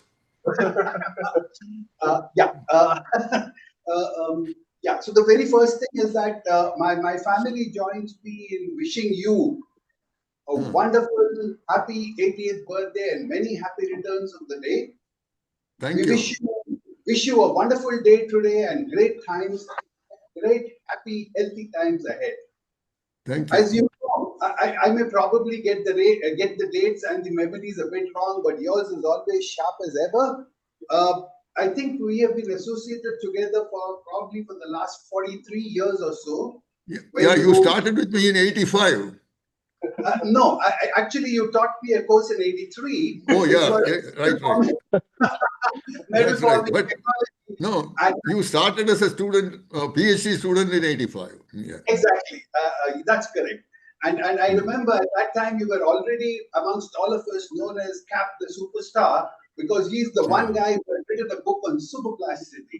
So the most of my classmates and everybody thought the world of you. And at that moment, for some reason, I decided that fine, I would try and see if I can work on a direct PhD with you. And to be very frank, I was a little scared of, or rather intimidated of meeting you at one go. So I contacted, if you remember, Dr. Akshay Ghosh of IIT HU, and he said he would talk to you about me. So when he talked to you and came back, he told me that I could very well come and meet you at any time. And I think I made my first stupid statement ever, asking him, will he remember me? Little knowing that you have almost an eidetic memory and you never forget anything. So I remember I came and met you, and you immediately called up Dr. Balakrishnan of the ICSR and said, here is somebody, I would like to appoint him right now as a project staff, and he will work for his PhD with me. That's it. That settles everything. And I'm really grateful that you didn't even ask any questions beyond that. Just straight away I was in. Okay. To move on further, I'm not going to talk about your academic prowess, because that is way beyond everything else. I mean, you are a superstar in every respect. But there are a few other things that I wanted to just, for example, you are an extremely phenomenally well-read person. You have taught me on a lot of things. For example, you explained to me Karl Popper's theory of falsifiability, and of course, the way Bertrand Russell used Occam's razor from William of Ockham. I mean, these are some things that I have learned. I mean, it's something which I will always cherish and remember all through my life. Though I may forget some essential details of superplasticity. The other things that about you that were very interesting was, I remember one morning coming and meeting you and telling you that, sir, I won't be around from 10 o'clock onwards because Sir Edmund Hillary is here and he is going to give an extramural talk. And the first thing you immediately said is that, Subbu, wait, I will come with you. I would also like to listen to his talk. So I mean, the point is that you showed a variety of interests, variety of things that's not quite so well known to the others. Just another thing I remember, for example, when we made the trip to Moscow, Russia. I mean, I was making my first trip abroad, so I was nervous. And we also had Dr. Abhijit Datta from DMRL, who was a fairly nervous guy, as you know. You'd become nervous if you asked him what his name was. But you kept us under your wing. And so, I mean, you took care of us. It became a wonderful experience that we had. It was fantastic. I also came to know under that trip that you had a sweet tooth, and I don't know if you still have it. I think so, but I don't want to put on too much weight. The other thing, of course, you had mentioned to me, I might have got this wrong, that you love cricket and you used to bowl. Pardon? You loved cricket, the sport cricket, and you correct. And you used to bowl. Opening batsman. Opening batsman. Okay, fine. I've got that a little wrong. Yeah. Anyway, sir. The point is, I don't want to take away time from the others. The fact is that I mean, I am where I am because of you. You introduced me to Host Khan, with whom I've had so much of interaction, and apart from the knowledge, the education, the training, and everything that you've imparted, one of the greatest things I've got from you is the wisdom, and I hope I've shaped myself reasonably well with that. I mean, I really thank you very much. I can't even begin to thank you for all this. Finally, I would like to end with the words of the shloka from Kabir. Guru Gobind do khade kake lago pai, Varihari Guru aapne Gobind diyo milai. Once again, wish you a very happy birthday. Thank you. Subbu, you must be very happy that Host Khan showed shrink table machine two times in his slides, and you made the maximum first use of that machine. Number one, and number two is in UFA, when we were there for the conference for 1 whole week, we were there. You told me you don't know what you are missing, sir. The duck cooked in these pots, mud pots, are absolutely delicious. And so these two sentences I remember even to this day. Okay, good. Thank you, Subbu. Thank you very much, sir. Thank you. Yeah. So, anyone else want to talk? Yes, Sundaraman, you are mute. I think you are on mute. No, still. Gerhard, it says something about Gerhard. Am I on? Charts and just see if you can open. Sometimes You can't unmute from outside. Sundaraman, you are on mute. I don't know if it's my turn or not, but if Yeah, nobody yeah. stops me, then it is I just now. take the opportunity. Go ahead. Convey also the best regards and happy birthday from Jasmine and Sarah to you. So happy birthday, Anand. It's a great pleasure to see you as always, and I think it is almost exactly 25 years, right, that you kind of formed my passageway to India, because this is when you came to INT. At that time I was there as a young group leader, postdoc, and never been to India.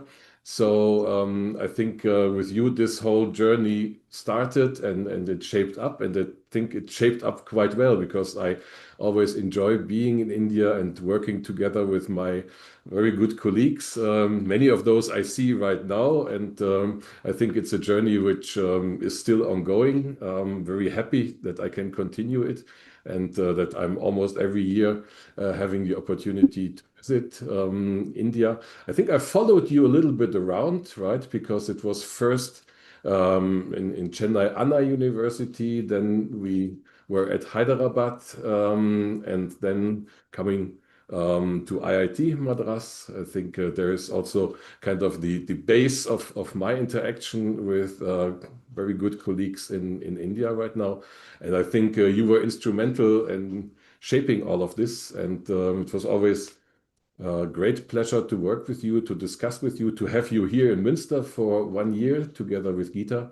And I think this was personally as well as professionally always a very great time, and very nice discussions during the lunch breaks, where we basically discussed why are 5 to 10 grains special, and why is deformation localization kind of filtering through that. I think we don't have a clear answer to that still, but it was always fun to discuss these things where almost philosophy and material science meet. And I would really like to thank you for this, and yeah, have an enjoyable birthday, and hope to see you soon. Thank you. Thank you. Dr. Sundaraman? Yeah. No, I had to just say amen, amen, or whatever, however you want to pronounce it. Whatever he said is very true. And I used to have a room which is next to Harold Rosner during the year in Münster. So with together we did some electron microscopy. He did it, and I gave him take a picture of this, and so on. So it was a very nice experience of a year in Münster. And I told him about many restaurants in Münster, downtown Münster, about which he was not aware of. So Saturdays and Sundays we used to spend our time there. So it was very nice. Yeah, thank you. Okay, I agree. Sundaraman, you are able to connect? Yeah, who? Me? No, Dr. Sundaraman, actually he is not able to ask. Just unmute Sundaraman. Which Sundaraman? He needs to unmute at his end. Ganesh.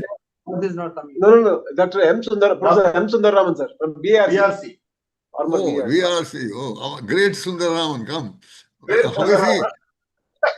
Sundaraman. How are you, Sundaraman? We give him a call and No, he's unable to unmute himself. I think he's not able to unmute himself, so that's the problem. In the meantime, somebody Along else. along the bottom, Sundaraman, along the bottom, you'll see. There is a mic which you can. Along the left side, along the left bottom. Bottom along the left, you'll be able to see the little symbol for the mic. It is unmute. என்ன sir unmute பண்ண முடியலையா? But we don't see your face also. Okay, while they are figuring it out, Professor Padmanabhan, I want to give a non-technical wish, which is a short song in Sanskritam. It's which you may not have heard before. It is on birthday. By the way, all of you probably know that, the Happy Birthday to You is a relatively recent song. It's like 1893 or something. It's an American, jingle kind of thing. So this is also, it's newer, but it's in an ancient language. Janmadinamidam ai priya sakhe, Janmadinamidam ai priya sakhe, Shantanotu te sarvadamudam, Prarthayamahe bhavashatayushi, Prarthayamahe bhavashatayushi, Ishvara sada tvam charakshatu, Punyakarmana Kirtimarjaya, Punyakarmana Kirtimarjaya, Jivanam tava bhavatu sarthakam, Jivanam tava bhavatu sarthakam, Janmadinamidam ai priya sakhe, Shantanotu te sarvadamudam. Thank you. Now I can translate. It On means, English. oh dear friend, let this beautiful birthday bring all the most sacred, auspicious, and beautiful things into your life. Prarthayamahe bhavashatayushi. I pray that you become the one who is 100 years old, which means, pray for your long life. Prarthayamahe bhavashatayushi. Ishvara sada tvam charakshatu. Let the Almighty always protect you and nurture you. Then, punya karmana kirti marjaya. So through righteous actions, let your fame grow. Jivanam tava bhavatu sarthakam. So let your life be a fulfilling and wholesome one.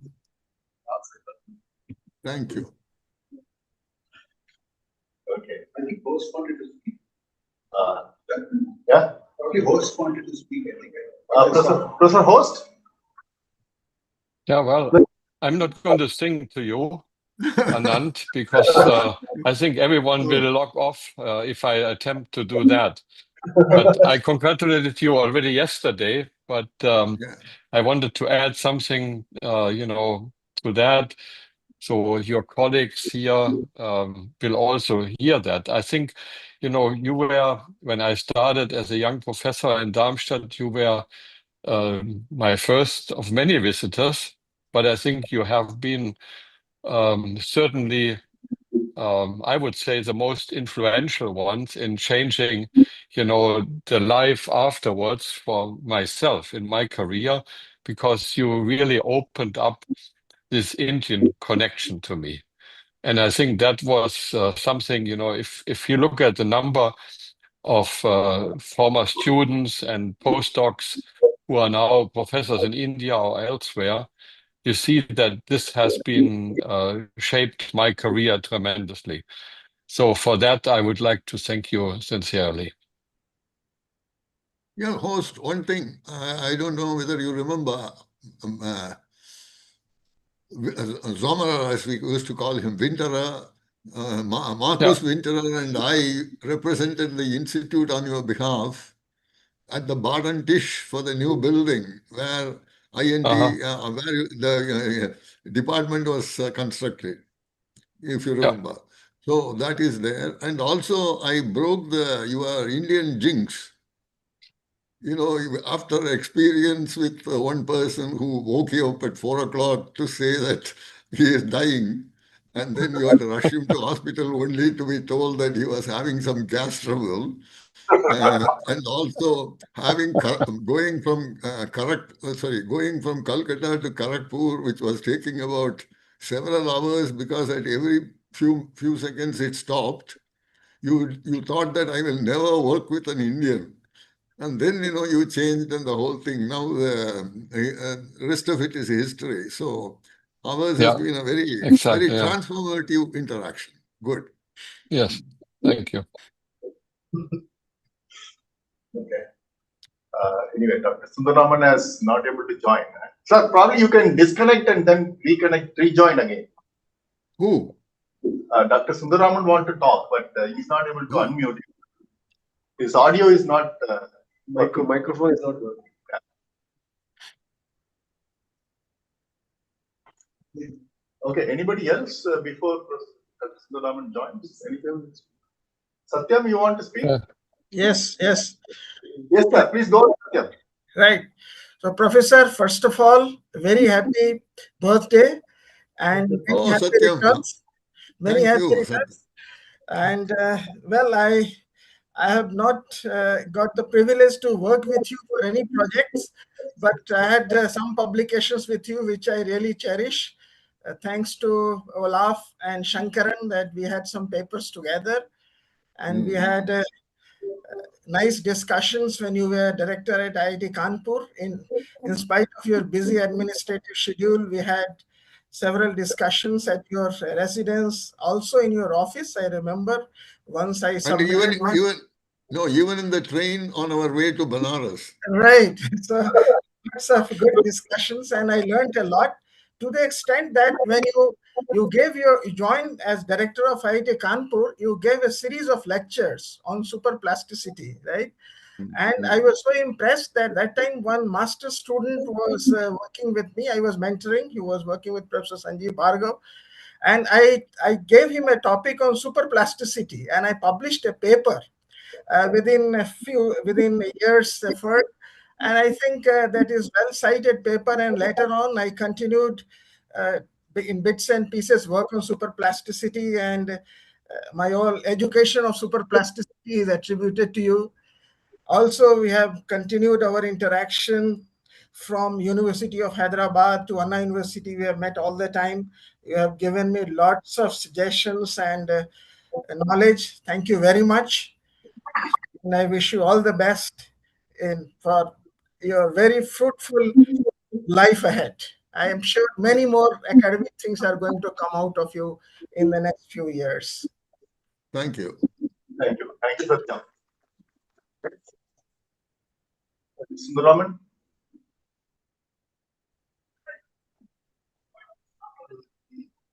Yes, You can't unmute from here. You cannot do anything, right? You can't do anything. Okay. Yan Sundaraman, no? Yes. He does not. I think there's a microphone problem because it's unmuted, but we still don't hear it. Yeah. So settings have to be changed. His head. Anybody else? Yeah, I'll just one.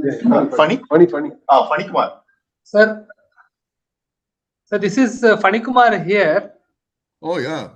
Many happy returns of the day. Many happy returns of the day, sir.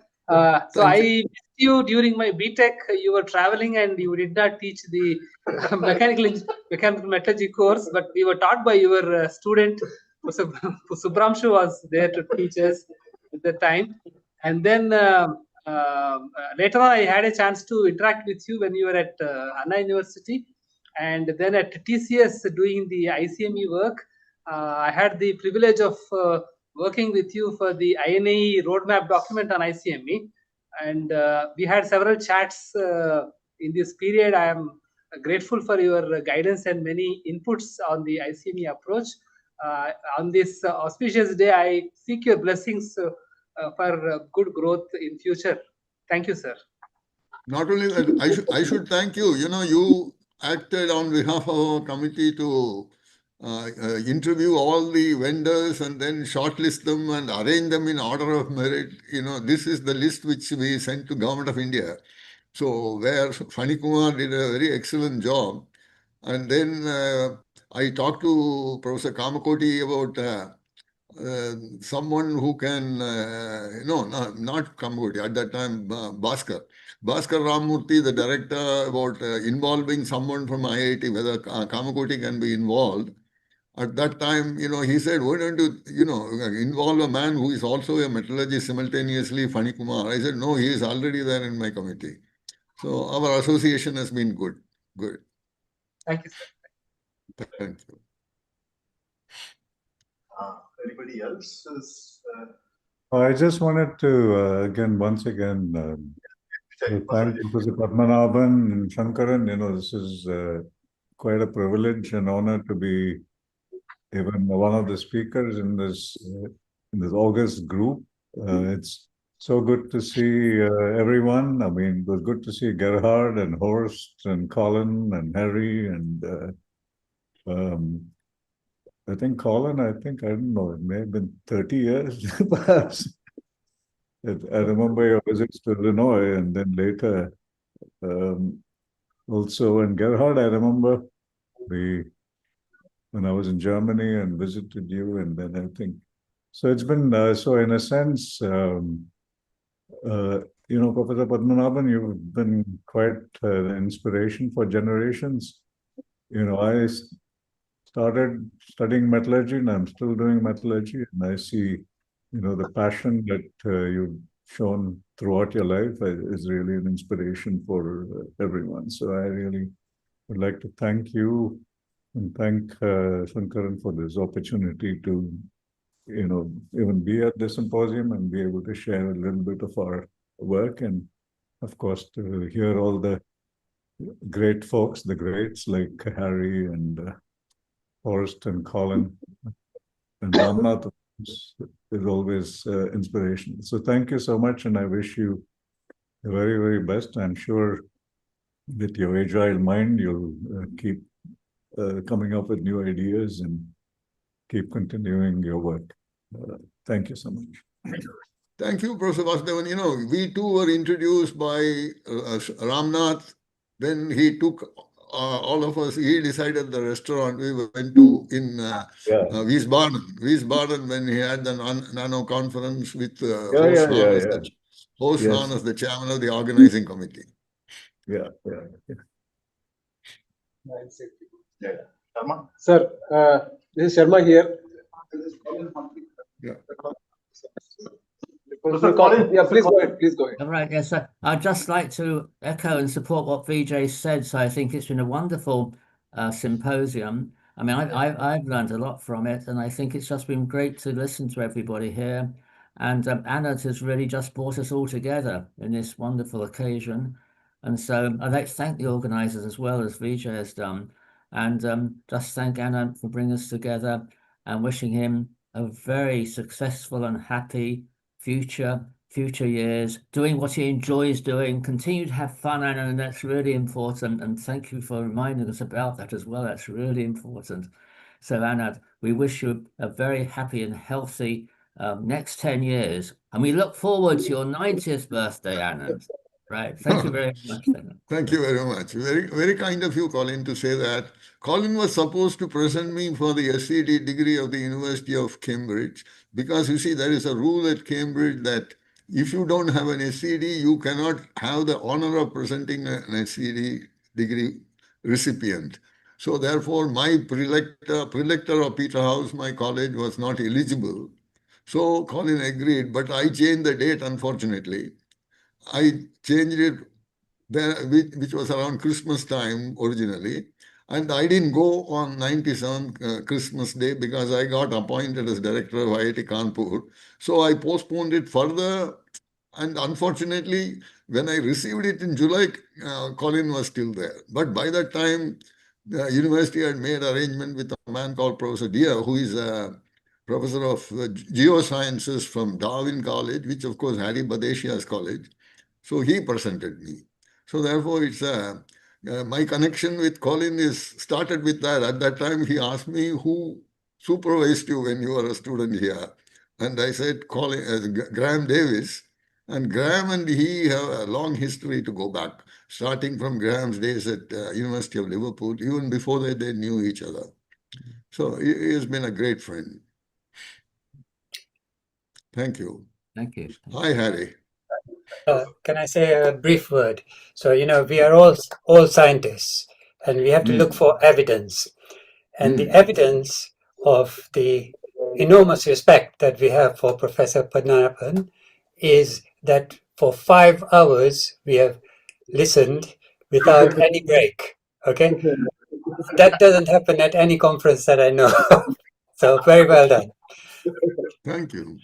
And you see, the credit for Harry is the one, he is the first one who gave me the evening dinner on the day I got SCD at Brown's, I think, right? That's you remember, right. Harry? Yeah. I do. Brown's,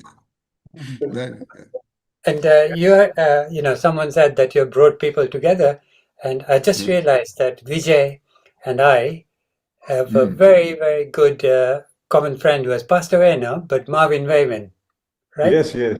I worked with Marvin in Illinois. He was my Well, we might even have met because I went to Illinois to see him many times, Right. Okay. Yeah.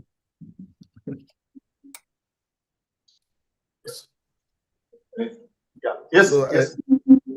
Professor Padmanabhan, again, it's thank you for including me here. The date was chosen very well because I've been traveling for the last 3 weeks continuously from Sweden to China. Just got back. If it had been any other day, it would have been very difficult. So Shankaran, this is a masterstroke. Thank you very much. According to the Vedanga Jyotisha, 120 years is supposed to be the full cycle for the human life. So you're still in very early days for that. So we do really mean by, that because every time I hear from you, you're always writing some paper or writing some book chapter. I'm saying, oh my God, I'm like, this is like crazy. You're still going at double the pace of many people.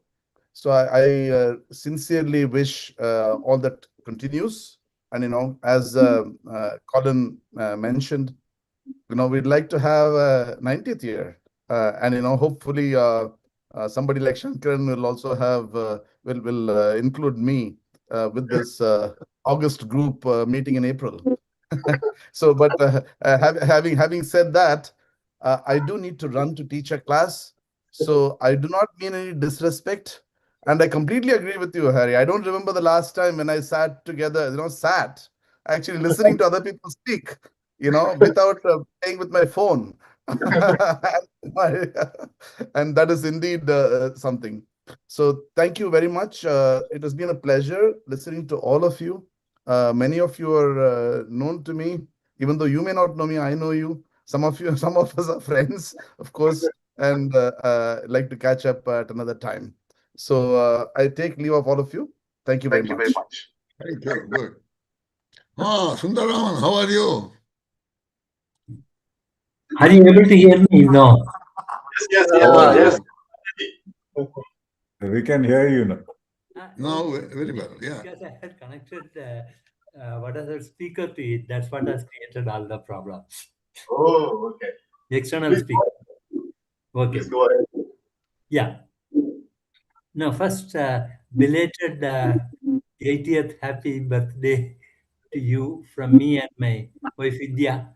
You remember us because you had come to my house 1 or 2 times, and we had along with Venkateshan. You remember from Majika? Yeah.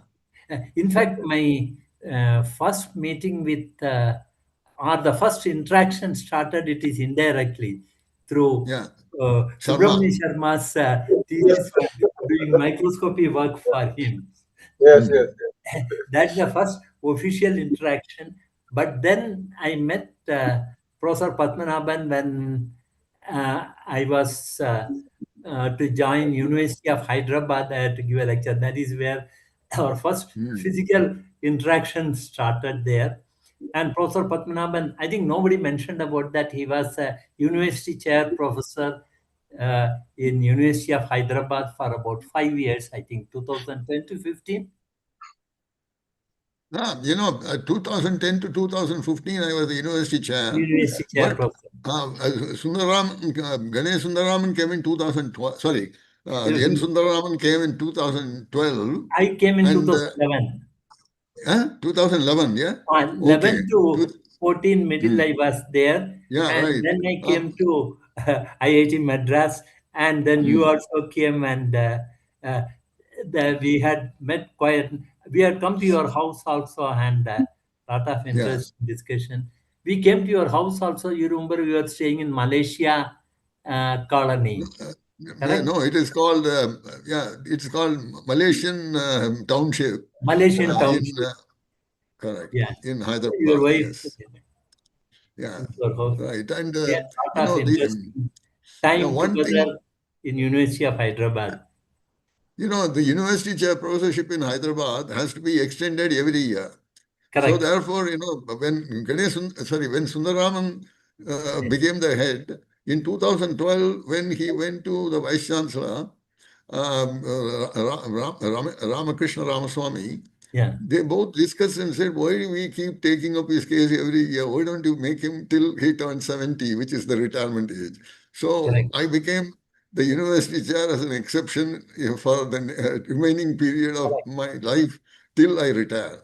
Yeah. So it was a good experience that Sundaraman and I got on very well, and I was his main advisor in all the administrative in all matters. Especially in running the department and taking many critical decisions, your input has been extremely valuable. You know the situation there. There you had helped me a lot. I really thank you very much for all the help you had given and the interaction which we had. Anyway, I wish you again many more years of productive work. I hope and so. Health first. That's the most important thing to do that. Yeah, very. Thank you. Thank you very much. This is Sharma here. So I wanted to organize this last year. It was my wish that the chair professor gets filled up last year because the funds came more than a year back. But somehow it got delayed, and then anyway, for everything there is a right time. So as we say, I'm happy that we could do it.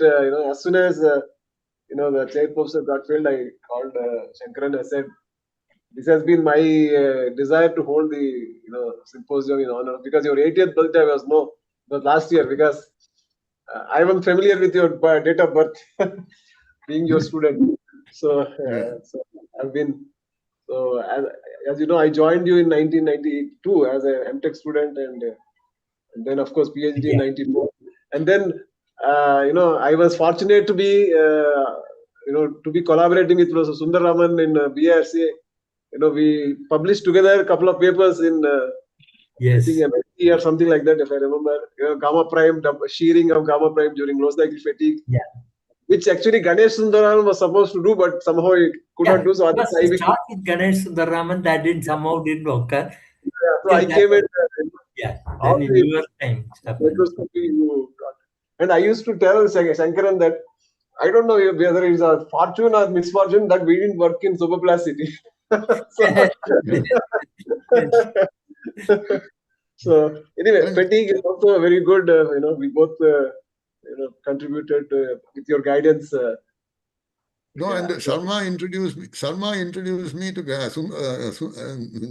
Shankaran. So therefore, that is how he became my PhD student. And Shankaran was supposed to join me as a PhD student at IIT Madras. Then I suddenly became the director of Kanpur, and so Shankaran came with into IIT Madras, IIT Kanpur. So I thank you, sir. One thing I must give credit, Subbu has been such a close confidant. I used to tell him many things. And then, when I was in Germany, I asked him to, quite a few things I wanted, we have been doing together, wanted him to tell my wife. And when he went home, after the next day, she phoned me and said, he was pleasantly surprised that you told him something. I told him something that you are going to do. He said, he did. He didn't tell me. So he thought that even everything I would have shared with him. So therefore, you people have been great assets, and that is what I enjoy in my teacher-student relationship. Sir. Thank you. So you have been instrumental in me getting introduced to IFW Dresden with the Professor Kote and Professor Schapper from Technical University for our Indo-German project. And that I think that has helped both myself and Shankaran quite a bit in our exposure to the German culture and their method of scientific studies. So with your guidance and with your support and with your blessings, we have really came up, which would have been not possible otherwise. The Indo-German project has been a big help for us. By I think Volkswagen Stiftung was the funding agency for the Indo-German project initially, and then I think the second phase was through I think a DST, DFG or something like that. So Martin I Heilmeyer. apologize. I have to leave for a meeting. I apologize. So Anand, my best wishes to you, and it was great to see you all. And a wonderful idea to organize this. Thanks a lot for inviting me to be part of this. Okay, bye-bye. So, I think, it's almost time anyway. I think we can close unless someone wants to say something, right? Yeah. Anyway, Shankaran and Sharma, you take over. Yes, Sundararaman, you want to say something? Yeah. Then you have wished him. Yeah, okay. I think I'm the last. I think I should be the last. Yeah. Professor Padmanabhan, it's again many happy returns of the day, and it is always a pleasure. And you know that even if I don't hear from you, I call you, make a point that we make Google Meet, and we used to chat. But I have to first thank Subramanian Sharma to introducing me into your group, and it has been I always felt that when I am with Professor Cap, it was always a parental guidance rather than any academic guidance. I was always taken care like one of his sons, like in his home. I was in Kanpur all the time. Whenever I used to feel lonely, I go to his house and I'll have a lunch with him. Madam Geeta used to serve me passionately all the lunches. And when he left Kanpur, I was a bit disappointed. I stopped going towards the director's quarters, and then I wrote to him, "Sir, you left me, and then I'm not visiting the quarters at all." That kind of situation. But one thing I have to submit here. Professor Padmanabhan told me that he didn't tell me anything at that time, but when I started writing papers, whenever I sent the draft paper, it used to come back to me within a week by speed post with all the corrections. And I never felt that I was left alone in Kanpur. Of course, Sandeep Sangal was the caretaker guide, but he was also helping me. I think even my students wish they had an advisor like that. So I never felt alone there, and then that is not the only thing. See, I came to Madras because, of course, everybody knows, because of Padmanabhan's legacy and people supported my application, I got the job here.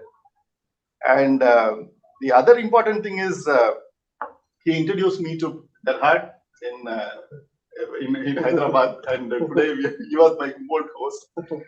And of course, I got to know Raman through Sharma, and we have been working together even today, thanks to Sundar Raman. And of course, Satyam was the pillar of support from Kanpur days, and we are working together even today. All these things happened because of my Kanpur connection. The most important thing is when I became a professor here, of course, that was regular 10-year time. Everyone become professor. I could make it, but then Professor Padmanabhan was insisting that I should apply for this Humboldt fellowship. Then I told him, sir, I am too busy here. I don't have to really, because I didn't go immediately after my PhD. But then he was insisting that no, you have to apply and it will help you. And then Professor R.K. Ray also came to know about this. I'm not acting on this application. And he scolded me when Professor Padmanabhan says to apply, why are you not doing this? Then with that push, I applied. Fortunately, I got this experienced research professor. Gerhard also told me it's a very rare that would get this kind of fellowship because it's very difficult after the fresh application. And thanks to Professor K.A.P. for your push and mentoring all this time. And of course, my stay in Munster was very fruitful, and I also had developed some collaboration with RWTH Hagen because of Bhaskar Ramurthy, who introduced Joachim Meyer and Ulish connection. So I combined both Munster and Aachen to establish something in IIT Madras. Still trying to establish a good microscopy center and trying to teach the students here. I hope before I retire, I'll make a good contribution, if not to the world class, but at least to some extent with the help of people like Sundar Raman. I hope to do something. Okay. And yes, sir, that's all from my side. And I hope you will have a long life and we will still continue to work together. Thank you, sir. Thank you. I know Shankaran's unique achievement is he has eaten maximum number of days in my home, his dinner. Because as a director of IIT Kanpur, I will spend time with him from 7:30 till 10 o'clock, then go for my work, and again I will ask him to tell me what has been the progress for the day in the evening. And my wife used to insist that 8 o'clock, come what may, I should eat my dinner because my health otherwise will be spoiled. So whatever I used to eat, he used to eat, and that way it went on. So it was good. Wonderful. Okay. Good.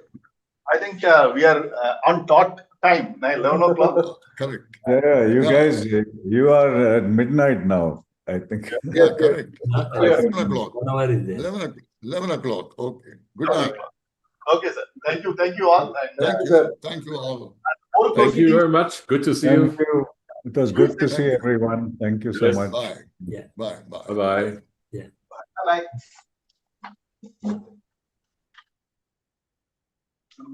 Okay. Yeah. So you have a recording, no? You're going to share that maybe later? Close the picture. Yeah. Recording off. Thank you. Thank you. Yeah, everything is recorded, sir. We will share the link. Yeah. Hey, good to see you, Sundar Raman. Yeah, good. By the way, interestingly, nice to talk to you in the morning also. Interestingly, I need to take your phone number down because yesterday I was trying to call you and ended up speaking to Sundar Raman. The number I had saved against your name turned out to be Sundar Raman's number.